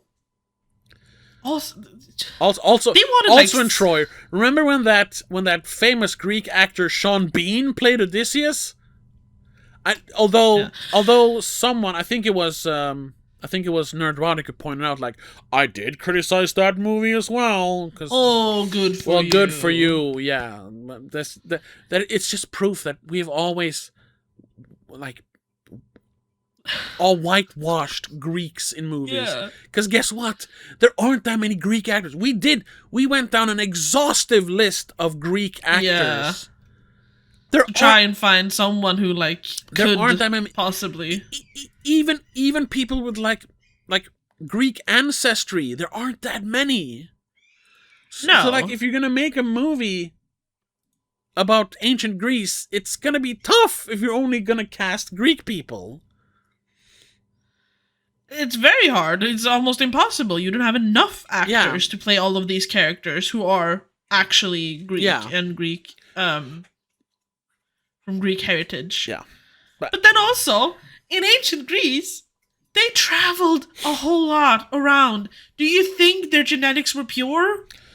Well, I don't want to go there, because that argument has been made that, actually, a lot of the Vikings had, Mediterranean blood, and it's like, shut up! No, but some of them definitely did, though. It's not impossible. Some of them did, yes. But we have to acknowledge that. But that is that kind of, and I'll go with that. The attempt to dismantle and make Vikings out to be like, they're not these great Nordic warriors or whatever. And say actually they bartered with the Middle Eastern people, and they brought back Middle Eastern wives, and it's just, whatever. I'm annoyed that they're trying to what's it called? Diversify history when it's just we know some of that went on, but it did happen. It doesn't mean that everyone used to be every single color. Everyone was olive skinned in Norway. No, that's not what I'm saying. I'm just saying if you happen to see a black person or someone with darker skin, that wasn't impossible. Yeah, shit like that did happen. Doesn't mean the entire country needs to have darker skin now. And someone also pointed out that the Greeks and the Nords didn't really like each other, so how the fuck would we have blonde people in Greece? Yeah. Because people were we should have... Look, Helen of... If Lupita Nyong'o is Helen of Troy, she was more like Helen of... I don't think they said Nigeria or something. And we should have had like Sydney Sweeney play Helen of Troy. But no, because she's so Germanic. Greek. Yeah. She is so fucking white that she would be a Viking, you dumbass. And that wouldn't happen. Yeah. Like, that's... Helen of Troy wasn't white and blonde. No. If anything, she was olive-skinned and dark-haired with brown eyes. She's been depicted as blonde, though. But that is, once again, that is based on like hundreds of years old pictures, where it's the same. Where everyone had the same skin color, and she was. It's a mistranslation. Yeah. It's also in paintings that were made in like the 1600s. By 2 colors. by European artists. Yes, who, of course, we're going to paint them white because because that's what they saw. Yeah, it's the same reason why Jesus wasn't white. Like there were no white people in the Middle East. I mean, if you look 2,000 years ago. all of those paintings from like the 1800s, 1600s, even everyone is white in those pictures. Even fucking the Greek mathematicians are white. Yeah. They weren't white. No. Sure, they might be paler in like their skin color might be slightly paler than the average farmer because they sit inside more. Yeah. But they're not going to be white. No. Yeah, but once again, then getting hung up on the fact that he cast Indian people and Asian people as Greeks, like, you know what? Get over yourself. Yeah. It doesn't matter. And it's also like, they kept pointing out that he's doing stunt casting to like make it more diverse so he can win more Oscars. Like he already won Oscars. Like and if you look at it, almost everyone in the movie is someone he's worked with before. Yes. That's why he cast them. Yes. Even he, and that was once again Disparu like begrudgingly agreeing, like, yes, he did cast Elliot Page before. She played Ariadne. Or, he played Ariadne. It's okay. Ellen Page was cast in Inception. Yes. So that's why. And it's like, but is that enough then to put him in such a prominent role in this movie? Yes! It is. Why not? It doesn't matter. And he also cast like basically like background actors as part of Odysseus' crew in this. Background actors from Bane's army in Dark Knight Rises. Yeah. We talked about that. The guy, Stearman, the guy who holds the rudder. Yeah. It's like a background extra in Dark Knight Rises. Here he has a speaking role because Nolan has worked with him before. He is more comfortable working with people from whom he can expect a certain level of acting, or that makes it easier for him to direct them. It's like, yes. Which is why he had Matt Damon, Robert Pattinson, Anne Hathaway be very big roles in this. Because he's worked with them before, several times, yeah. Tom Holland was like one of the few new ones for him. And he was like, I wanted to work with him because I've seen him in other things and I want to see what I can make him do, basically. He put Travis Scott in the movie because he has worked with him before. Yeah. And he's like, I don't know a lot of musicians. I need a bard for my movie. I need someone who can like perform Ludwig, musically without being music, Call up your friend Travis Scott. I'll put him in my movie. Yeah. What? Oh, okay. Like, that's why he's casting people. Yeah. Not because, I want to make my movie woke so that it makes more money. First of all, that's something where these grifters and chuds have been right. Like, woke movies aren't making money anymore. No. Like Disney is failing. Oh, Supergirl failed. Yeah. And that was also one of those But movies. they kind of liked that movie, though. No. They do not like... Someone said that they were like, it's kind of... It was okay. I watched it. I enjoyed it. Oh, okay. Maybe someone did say that, but maybe that's because they like James Gunn, because they like Guardians. Probably.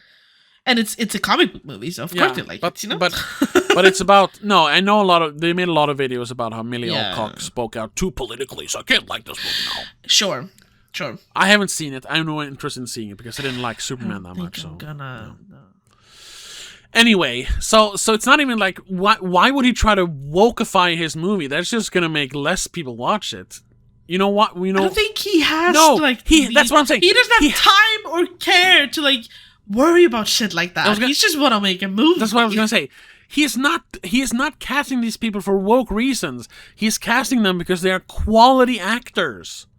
Yes. He doesn't care about their skin color. That's why an Asian guy plays a Greek in this, Two Asian guys. One Indian and one Korean, yeah, exactly. It's like just get over it. And did everyone give a good performance? Yes. Yes. He picked the right people for the part. Yes. I think he literally says in some interview that he's like, I just cast people who I know will be able to portray the role the way I want him to portray it. Yeah. Hence why. And yeah, sure, he calls his friends first because, hey, I've worked with you on like 6 movies. Do you want to work with me again? Yeah. Do you want to travel even further this time? Yeah. We're not going to be in a glacier, but we're going to be in like the black sands of Iceland. It's the same, it's fine, right? Yeah. Do you want to float on a raft in the middle of the open ocean? Like, yeah, sure, I'll do anything for you. Hey, funny story. I saw a clip from a podcast about that because I was happily, pleasantly surprised to see Logan Marshall Green in this, since I'm a big fan of him. I guess you are as well. Love him. Yeah. Yes. Watch The Invitation. Great fucking movie. I mean, he's done more movies than that. Invitation, Upgrade. Yeah, he's fucking awesome. Anyway, so I was happy to see him. It's funny. He was almost not in the movie because after he sent in like an audition tape before they didn't get any pages from the script or anything. He knew they were doing The Odyssey, I think. Yeah. But they weren't given any pages, so he had to do... There's this movie called, like, Mutiny on the Bounty or something. It's an old movie about HMS Bounty. Anyway, they had to do, like, pages from that to kind of get the feeling of if they were going to work for this kind of stuff. So he sent that in, and this was a long, long time ago now, like a year or more ago. And then he got a call back so he was going to actually go, because he was in somewhere in, he was not living, he lives in America, but not in Hollywood. I forget where he lives. Whatever. But he was asked then, like, could he fly in and actually do an in-person, like, callback audition. But this was... We need to see you in real life. We don't want to see a tape. But this was right during the latest LA wildfires. Oh. So, but Nolan was just like, I'm still going to do my auditions. Sorry, people. Which is kind of funny. But he was, like, in a good place at home, wherever he's living. And he... so he was like, I'm not gonna fly into Los Angeles as it's burning down, to do this. Partially because of that, but also partially because, like, I don't. It doesn't feel like a good thing to do. So he was like, I'm gonna respectfully decline. And then some months went past, and the fires were put out. Yeah, and he kept mentioning, like, he doesn't go into, like, more, but obviously maybe he was in bit of a bad place, but he had said no to some more projects and was actually going down the street in whatever street city he was in with his partner, his girlfriend or wife or whatever, and like pointing out, like, I feel like, even though I've said no to things and said no to Nolan, it was like, I feel this feels right. I feel good right now. So literally that day Nolan called him and it's like, the guy who's gonna play your guy, he had to drop out, so can you do the role? Can you be in Italy in 48 hours? He was like, I'll say yes this time. Like, if it comes around one more time, then it's meant to be, Yeah, and I'm just wondering, I don't think that's true, but it's funny because I have, which is not nice, but I've called him Discount Tom Hardy because they look a lot alike. They look a lot alike. Yeah. But he's not in as many big movies as Tom Hardy don't think Tom Hardy was the guy who dropped out. I was gonna say maybe Tom Hardy played that guy, but I don't think so. He would be he would be wrong for that role. Hence, Tom Hardy is not in the movie. Yeah, he doesn't. Yeah, he wouldn't have fit into this movie. No. But it was just funny. Logan Marshall Green, though. Logan Marshall Green. I love him. I fell in love with him when I saw Devil the first time. Yes. Let go fence. Yeah.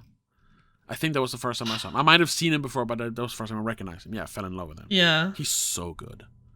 That movie is unfairly criticized, I think. It's not... I love that It's not amazing, but it's a good movie. I love it. I don't know if it's like... It's not the best movie I've ever seen, but it is I love that movie. I think it's so clever. Yeah. And so well made. Okay, let's talk a little more about Logan Marshall Green now, because I like him so much. I was just scrolling through. I don't think I've seen him in anything before that. That was my first time seeing him. And maybe I've seen him in the OC, but I didn't watch that properly. Yeah, no. Other than that, no, I haven't seen him. That was the first time, and then we saw him again in Prometheus. Yes, right. He's in Prometheus. Terrible movie. He's good in it, though. He's good in it. Yeah. And then I didn't see him again until The Invitation, which I saw much later, though. Yeah, I saw it back in the day. Oh, and The Invitation is so good. Yes. And then he has a small part in Snowden. He's really good in. He plays the Shocker in Spider-Man: Homecoming. I don't even remember. No, because he's in like 2 scenes before he gets killed. But then, of course, his maybe not his best. No, it is his best performance. Fuck it, Upgrade. One of the best modern sci-fi movies that people just completely. Missed that one. Because it was such a small movie. Yeah. But that is an amazing movie and an amazing performance by him. Honestly, though, I think my entire fangirling of him is solely basically based on Devil. That's it. Yeah. That is that is the core, and it has always stayed my big no of him. Then The Invitation, whenever I saw that, 2020 or something. Other than that, I don't know. I saw him in this one, but that's him. I see him in the back. Oh, yeah, I literally went, oh, it's him! At first I questioned it. I was like, is it? Yeah. No, it is, right? It is! Oh my god, it's him! Anyway. I was excited to see that he had a speaking role, because I didn't think he'd have that. No. If anything. But it's kind of the same thing with Mia Goth just showing up as one of the handmaidens in the background. Oh, yeah. It's funny. Sure, the one who betrayed Queen Penelope, but yeah, she's still just a fucking handmaid. That could have been anyone, really. Yeah, but he cast someone who hasn't worked with before. I don't think. No, that's true. I don't think he has. But she, despite what some people think, she is a great actress. Oh yeah, definitely. She got some criticism when Maxine came out because there was some talking about her being like a diva and. There was some extra who, she accidentally, was it not accidentally? Or not accidentally, stepped on or kicked during one of the scenes towards the end, I think. Turns out that was a fucking lie. Or at least that's what was judged in court. Okay. Because the guy didn't get So she wasn't actually sued, where she was sued, but she wasn't convicted for it. Something like, I don't remember exactly, but something like that. It was so they were just trying to draw drama because... Even though that was a smaller movie, there was still a lot of... Mia Goth was kind of blowing up back then, a little bit. Because it was 3 big movies with her kind of consecutively coming out. And people knew of her because of her involvement with Shia LaBeouf and stuff like that. Yeah. All that stuff kind of culminated in her being all of a sudden blown up way too quickly, probably. And of course, then some people think, I can make some money off of this. She did kind of run close to me, so maybe she did actually step on me. Yeah. And then it turns out it's not true. She did not say look out when I slipped, so it's her fault. Yeah, something like that. Anyway, where are we? What is going on here? How long have we been talking? This is the rant. We've been talking almost way over 2 hours.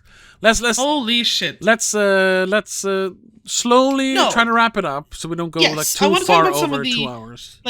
The good things that we didn't really get to in the actual movie. I was about to say in the free episode. Sure, yeah. Did you know that they not only did they create new stuff for filming this, but they actually had to create a box to put the camera in so they could use it for dialogue and shit? Yes, because it's so loud. With the mirror effect, they called it. Yeah. It was a bunch of mirrors to make the actors able to see each other. Yes. Somehow. I mean, that is a problem with regular cameras as well. If you're doing close-ups. Yeah. Your camera is right here. And even a small camera now you can't see the other actor's face. But here was a problem in medium shots as well. Yeah, and also because the sound is so fucking loud apparently from the camera that they had to encapsulate it in a thing that was several feet extra on each side to hide the clunking so they could actually hear the dialogue. Yes, that's why they haven't been able to do intimate scenes with IMAX cameras before. Because they couldn't use... Then you would have to dub everything over, and you don't want to do that in too intimate of scenes. No, because you can definitely tell them. Yes. But doesn't matter how they couldn't use they couldn't use the stage sound because it went... Exactly. The there was a diesel engine on in the background, basically. Basically. Even tiny details like that, it's just flabbergasting me because holy shit, who even thinks that far instead of going, fuck it, I'll just go with a regular camera then. Nolan does. Nolan does, because he... I mean, it was 3 years since his last movie, but he's probably spent like 5-6 years on this movie. Yeah. I mean, hello? No, I'm going to complain a little bit more. Because that was another thing.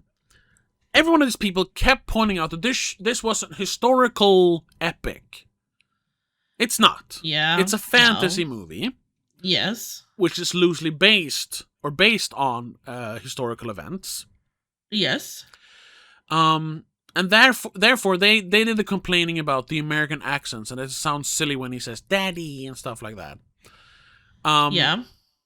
They also point out that some of them point out that the soundtrack is terrible. The music is awful, and I know. People complain because it doesn't fit the style, theme like, and the time and style. Yeah. Yeah, and Christopher Nolan forced Ludwig Göransson to not use a traditional orchestra. And he asked, first of all. Yeah, I know, but it's easier to say. He forced him. Nolan is the bad guy, not Ludwig Göransson. Even though, and that's another thing that Disparu pointed out, the traditional orchestra wasn't really invented until the 1600s, so it wouldn't have been more like historically accurate to have orchestral score in the movie anyway. But then I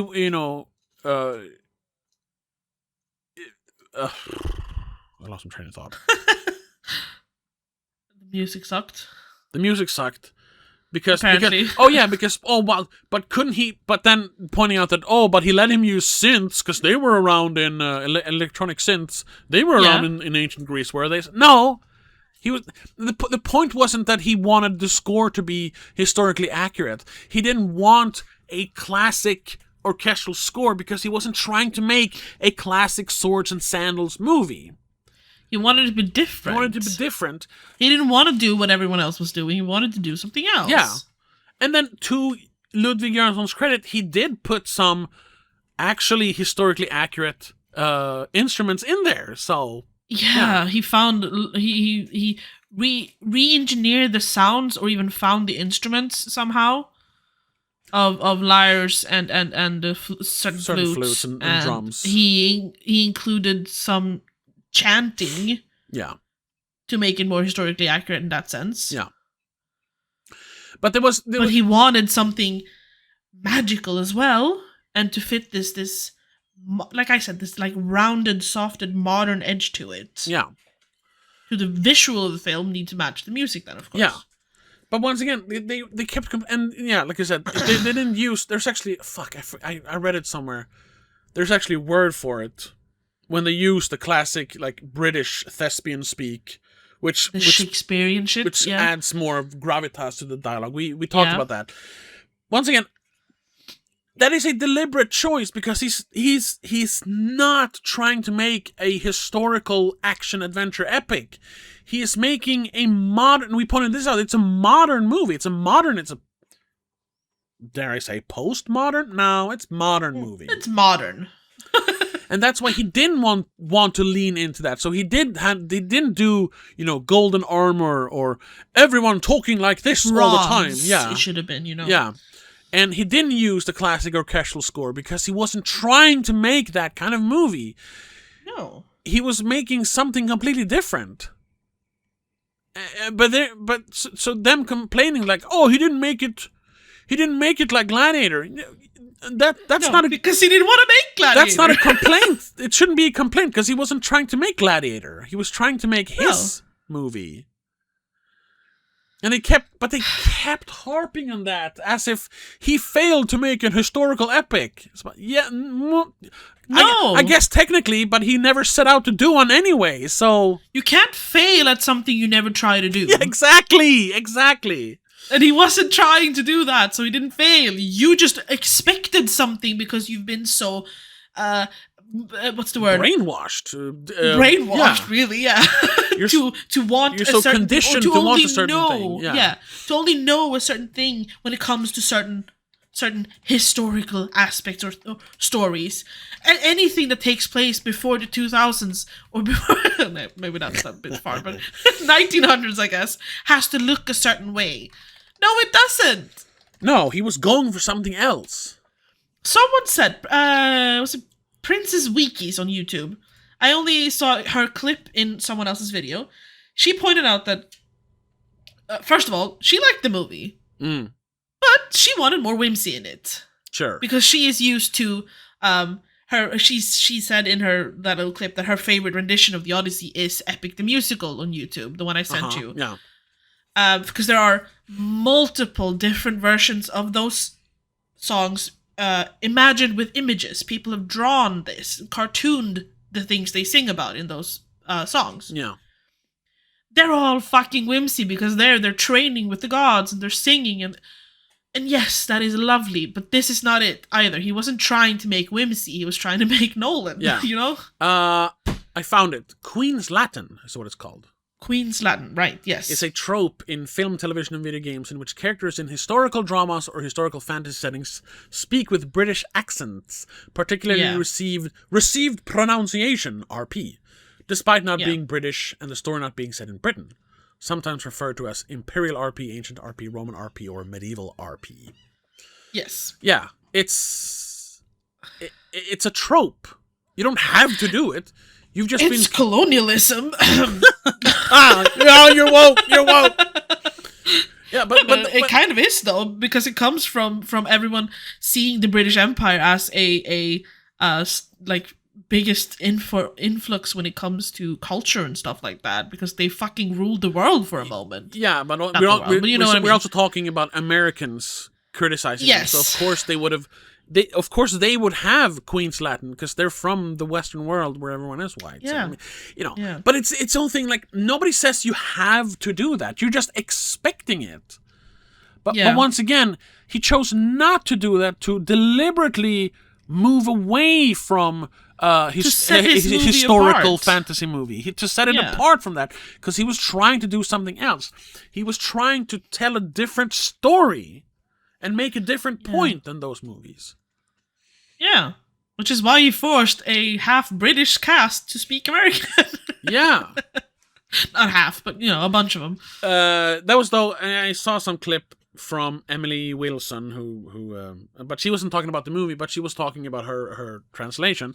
That even her, when she was translating it, because she did use that we talked about, she put "daddy" in the book and stuff like that to make it more less formal language.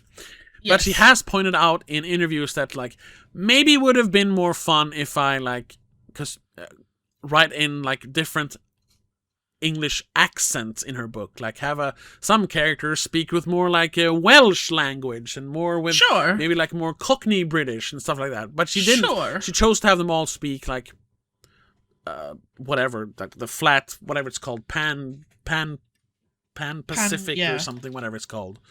Yeah, something like that. Because it's easier than to try and write a different bunch of accents into, and that's what Nolan did as well. Like, sure, he could have had Tom Holland speak with his silly British voice, and he could have had, but the rest of them are American actors, basically, so they would have all spoken. Yeah, Robert Pattinson would have been very fun to be in English, not in British English. And I guess Mia Goth would have spoken in a British accent, but the rest of them are American actors, so they would have all spoken American anyway. So, American. No, he could have had some of the Spanish actors have Spanish accents, Sure. Or Hispanic descendant actors have a Hispanic accent. But that wouldn't make sense. It would be weird. Honestly, it would be weirder if everyone had different accents. Yeah. Because these people are supposed to be from the same fucking place. And then I want to go back to the whole argument that it's not historically accurate, even though it's not accurate. They're speaking English. Yes. That was the thing, to go back to the Northmen, where he didn't go as far as to make them all speak like ancient Nordic, of like, what is it, a version of Norwegian, I think? Yeah. But at least had them talk. He had them talk like the guards in Skyrim. Yeah, he put the Scandinavian accent on them. And I will avenge you, father. I will kill you, Fjolnir. I will save you, mother. And it's just like, as much as I love that movie, that sounds a little silly. That makes it almost satire to me. A little bit, yeah, because they're all walking around like, oh, they're all talking like this. Because it's pointing out that they're not speaking their own language. Yeah. Which they shouldn't be. They should be like this. This should be like us putting in the fucking Hitchhiker's Guide to the Galaxy fish in our ears and understanding them properly. Yeah, and we would hear their language as it's supposed to sound. People don't. Yeah. I mean, within a country, you can speak in different accents, but of course, you don't hear dialect. You know, like yeah. French people don't say, "Oh." Talking to a French guy, said, "Oh, well, you speak with a very French voice." He would point out if he was speaking French with an American accent, like, "Oh yeah, je voudrais une bière, s'il vous plaît." Then they would point it out because it sounds wrong. Yes. So that's why when I speak English, technically I couldn't have a British accent, but for me it's always been because I watched a lot of movies. That's where I learned most of my English from, and school, of course. Yeah. It's more natural for me to speak in an American accent. So we have the more or less American accent. But we could then, like, would it be more accurate if we spoke English with a Swedish accent? Exactly. Do we need to dumb ourselves down to make it make more sense? To make it more accurate? Yeah, this technically makes more sense, but it also sounds retarded. Yeah. Because the language isn't made for this accent. Or this melody that we put into it when we speak with the Swedish accent. Yeah. It's odd. Even so, to the point where I think hearing Swedish people speaking English sounds odd to me when they have that accent. I'm like, yeah, it's so strange. Just mimic the people you're listening to. Now, I'm not saying that me or any of us really have the perfect American accent. No, we don't. People thought I was Canadian. We have some sort of general American accent. Yeah. Yes, but I have been, and I know you've been too. We've been told that we have very, very good English and American specifically accent. I've been asked if I was American. Yeah. So Canadian, American, never European. No. So the point is, since they're all speaking English and 80% of the cast is American, he chose to have them all speak with an American accent to keep it all uniform. Yes.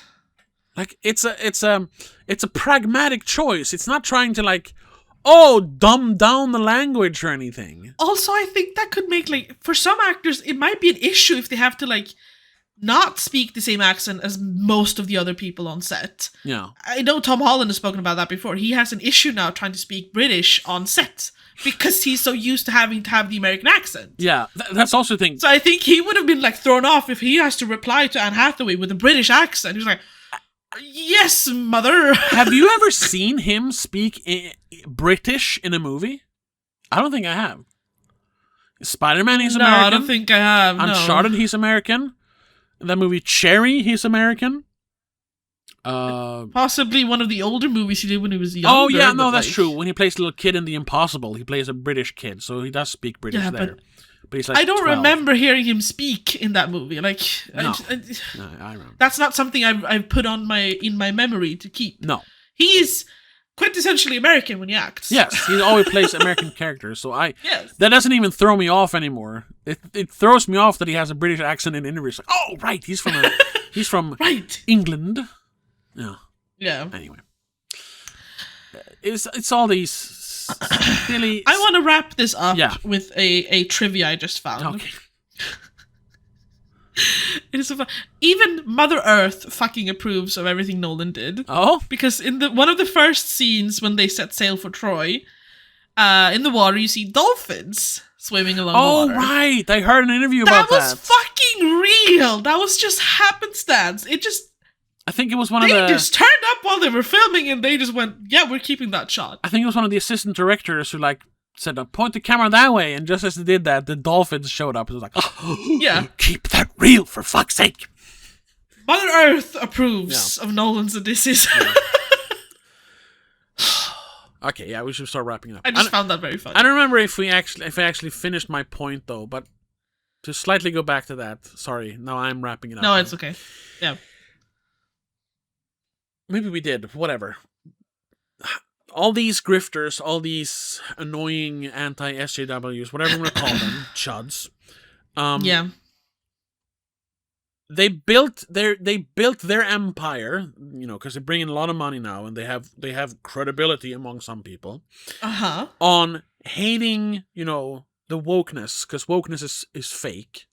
Wokeness is just propaganda.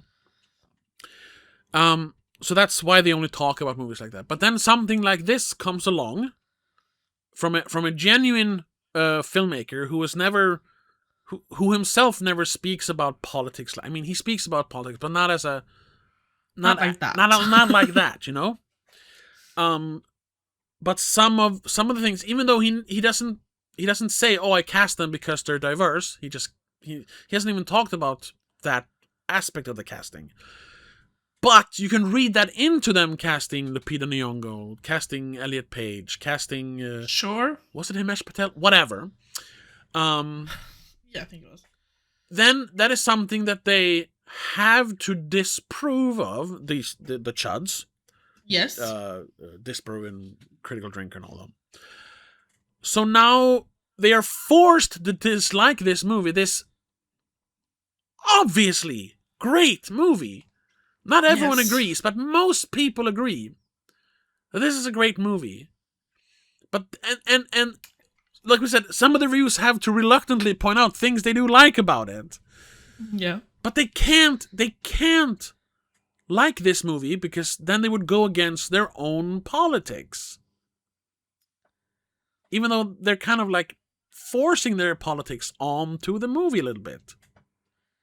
They have to hate it, otherwise their audience would go like, well, why do you like the movie with a trans person in it all of a sudden? No, they can't do that now. And that's Which is why you should build your empire on honesty. Yeah, exactly. It's okay to like things. Yeah. Although that's another thing, like, you know, disliking things is more popular on YouTube. Because people, like people get rage baited and want to talk about things they don't like. Yeah. And we've done that too, yeah. But at least we try to be balanced and we talk about things we like and don't like. Yeah. Which, I don't remember where we said it, but if it was for the Odyssey episode or whatever, no, it wasn't. It was for that. We dare to watch shit we don't know if we're going to like because, hey, maybe we'll like it. Exactly. You can't bash it until you try it. You can't hate on shit unless you actually give it a shot. Yeah. And also, they also had to talk about this because everyone knew this was going to be one of the biggest movies of all time. So, of course, people are going to click on your video if you have the Odyssey on it. I mean, that's what a thumb is. You know, so they had to talk about it, but then they couldn't speak positively about crying. it. Yeah. And you'll have a clickbaity thumbnail. You'll have people going, I need to rage watch this, or people going, yes, someone who shares my opinion. Yeah. Because in the end, what they're actually doing this for, and that's why we keep calling, or sometimes call them grifters, they're doing it for the money. Yeah. Because especially Nerdrotic and Critical Drinker, who are the two biggest channels, I think, when it comes to this, they bring in so much money on like Patreon and AdSense at this point, or ad revenue, that if they can't change their format now. They have to hate everything that Hollywood does. Yeah. Otherwise, they will lose their audience. I hope they do something good for the universe with the to counter the hatred they put out on the internet. Yeah. I mean, I doubt it. This is a bit off. Well, not really. It has to do with them not like what you're allowed and not allowed to criticize. There's another channel. Mm-hmm. There's another guy called Mauler who's also very good at. Although he has sometimes good like analyses of movies. He does. But he has this like live stream podcast. We've talked about it before, called Every Frame a Pause. Yes. Where they will literally go on for like 12 hours talking about a 40-minute video. Because they have to pause and make every frame. Yes, exactly. And they make some points for like a couple of minutes, and then it's just them like joking around for 2 hours. And that goes on forever. It's one of the worst things I have ever... And I've sat through some of the shorter episodes. I've sat through them to actually like, if I'm going to criticize this, I need to watch it. It is awful. And not just because I don't agree with them. It is just so derivative. But anyway, Critical Drinker, who also is a bit of he's an author. He's written some like thriller novels and stuff like that. Mm-hmm. That's why he thinks he's good at doing media criticism. Because I'm a writer, so he actually shot a what turns out was supposed to be a pilot for a TV show, based on one of his books. But when that pilot was rejected, he put it out as a short film on YouTube instead. Anyway, I only watched the beginning of it because it was so fucking bad. So bad. Send it to me after. I need to look at it. I mean, for a YouTube video, there's definitely some effort put into it, but it's so bad on a technical level and a writing level. But Mahler, who is friends with Critical Drinker, didn't even not talk about that because he would have ripped it apart if they weren't friends. It's that bad. Okay. Yeah. But because they are friends, he didn't just ignore it to I can't say anything positive about it, so I won't talk about it. He specifically said, well, I'm not going to criticize. There's a rule they have or something where if it was specifically this, well, I'm not going to criticize my friend's work. It's what? Isn't that what friends are for? Yeah. To good, keep you in check? Good friends prop each other up. Great friends, push each other down. Tell you when you've done bad. Up. Yeah. Yeah. And that just shows how that's so dishonest. If you're so fucking you see beyond the propaganda, you're so honest and everything, shouldn't you point out to your friend that it's your little movie's not that good? And you can say it in construct. He doesn't have to rip it apart as he does with all the woke movies. No, but he could just swing and a miss. Critical Drinker. I see what you tried to do, but you didn't really get there. Yeah. My guy. I'm sorry. But no, he just blatantly says, I'm not gonna talk, because I think people in the chat was like, oh, we're gonna talk about his movie? And he was like, no, I'm not gonna do that. And honestly, that is even worse, because that's blatantly saying, I didn't like it, so I'm not gonna talk about it. Yeah. It just okay, so you didn't have anything to say about it? Anything good either? Did you talk to your friend about it? Yeah. And it's just it's so dishonest. It's so hypocritical. And these are from the people who are saying, we're actually giving you the genuine opinions instead of the woke liberals in Hollywood. No! You're just as fake as they are, but on the other side of the spectrum. Yeah, exactly. And that's the worst part about it, that they're being disingenuous. They're faking genuism. They're faking opinions for views and money. Yeah.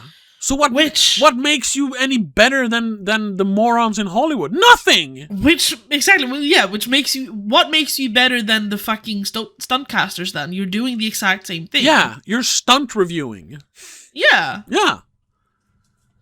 That's a new word. We're going to use that. You're stunt reviewing, you idiots. Posers. Posers, yes. We're in the middle. That's why no one likes us. We're not controversial enough. Yeah. Damn it. Shouldn't be a thing. You shouldn't have to be controversial to be appreciated or hated or get views or money. No. Honesty should be the best policy. Yeah. And should be revered. And some level-headed critique. Positive or negative. Yeah. Yeah. Instead of rage baiting. But anyway. I'm proud of us for staying honest, at least, even if it doesn't make us a lot of money. And I'm also going to point out that of course I'm jealous of all these people. Even morons like Jesterbell, they get so many more views than us. Yeah. And I've even tried to do stuff like that, but I can only do it for a few episodes, and it's I can't do this, it's so dishonest! And then I stop. Yeah, it hurts inside to be that dishonest and immoral. I can't. Yeah. So here we are. But I am going to rage bait. Oh, I'm definitely putting everyone on the thumbnail. I don't give a fuck. Yes. But this is also because I was angry at them, so it's not fake rage bait. I am ragey. No, we're calling them out. Yeah. So anyway, that's going to have to be it. Yes. After this, you're seeing this you're posting this free, you said, right? Yeah. So after this, it'll be the Summer Extravaganza. Yeah, Summer Extravaganza. If you want all 10 of those episodes, you'd have to go to the Patreon to get the 5 secret ones. Yeah. We're doing 5 Indiana Jones episodes on YouTube or on Spotify and everything, and then we're doing 5 secret. It's Indiana Jones ripoffs on Patreon. Yes. So check us out there, patreon.com/don'tmakeascene. Or if you just want to hang out here and watch the Indiana Jones episodes, thank you so much for doing that. Subscribe, follow, 5-star, all that stuff. Yeah. Let us know in the comments of this one what idiots we are for criticizing people if you want to. Yes, please. Please, rip us apart. Everyone who watches Critical Drinker, please come over here and tell us how moronic we are, and we're stupid, and we're just woke morons, and we're fat losers, and whatever. Please, we're even dumb enough to reply to you, so keep going. Do it hundreds of thousands of times, please, in this video. Downvote, comment, watch it over and over again. Make react videos to it, please. Anyway, that's it. Bye! Bye!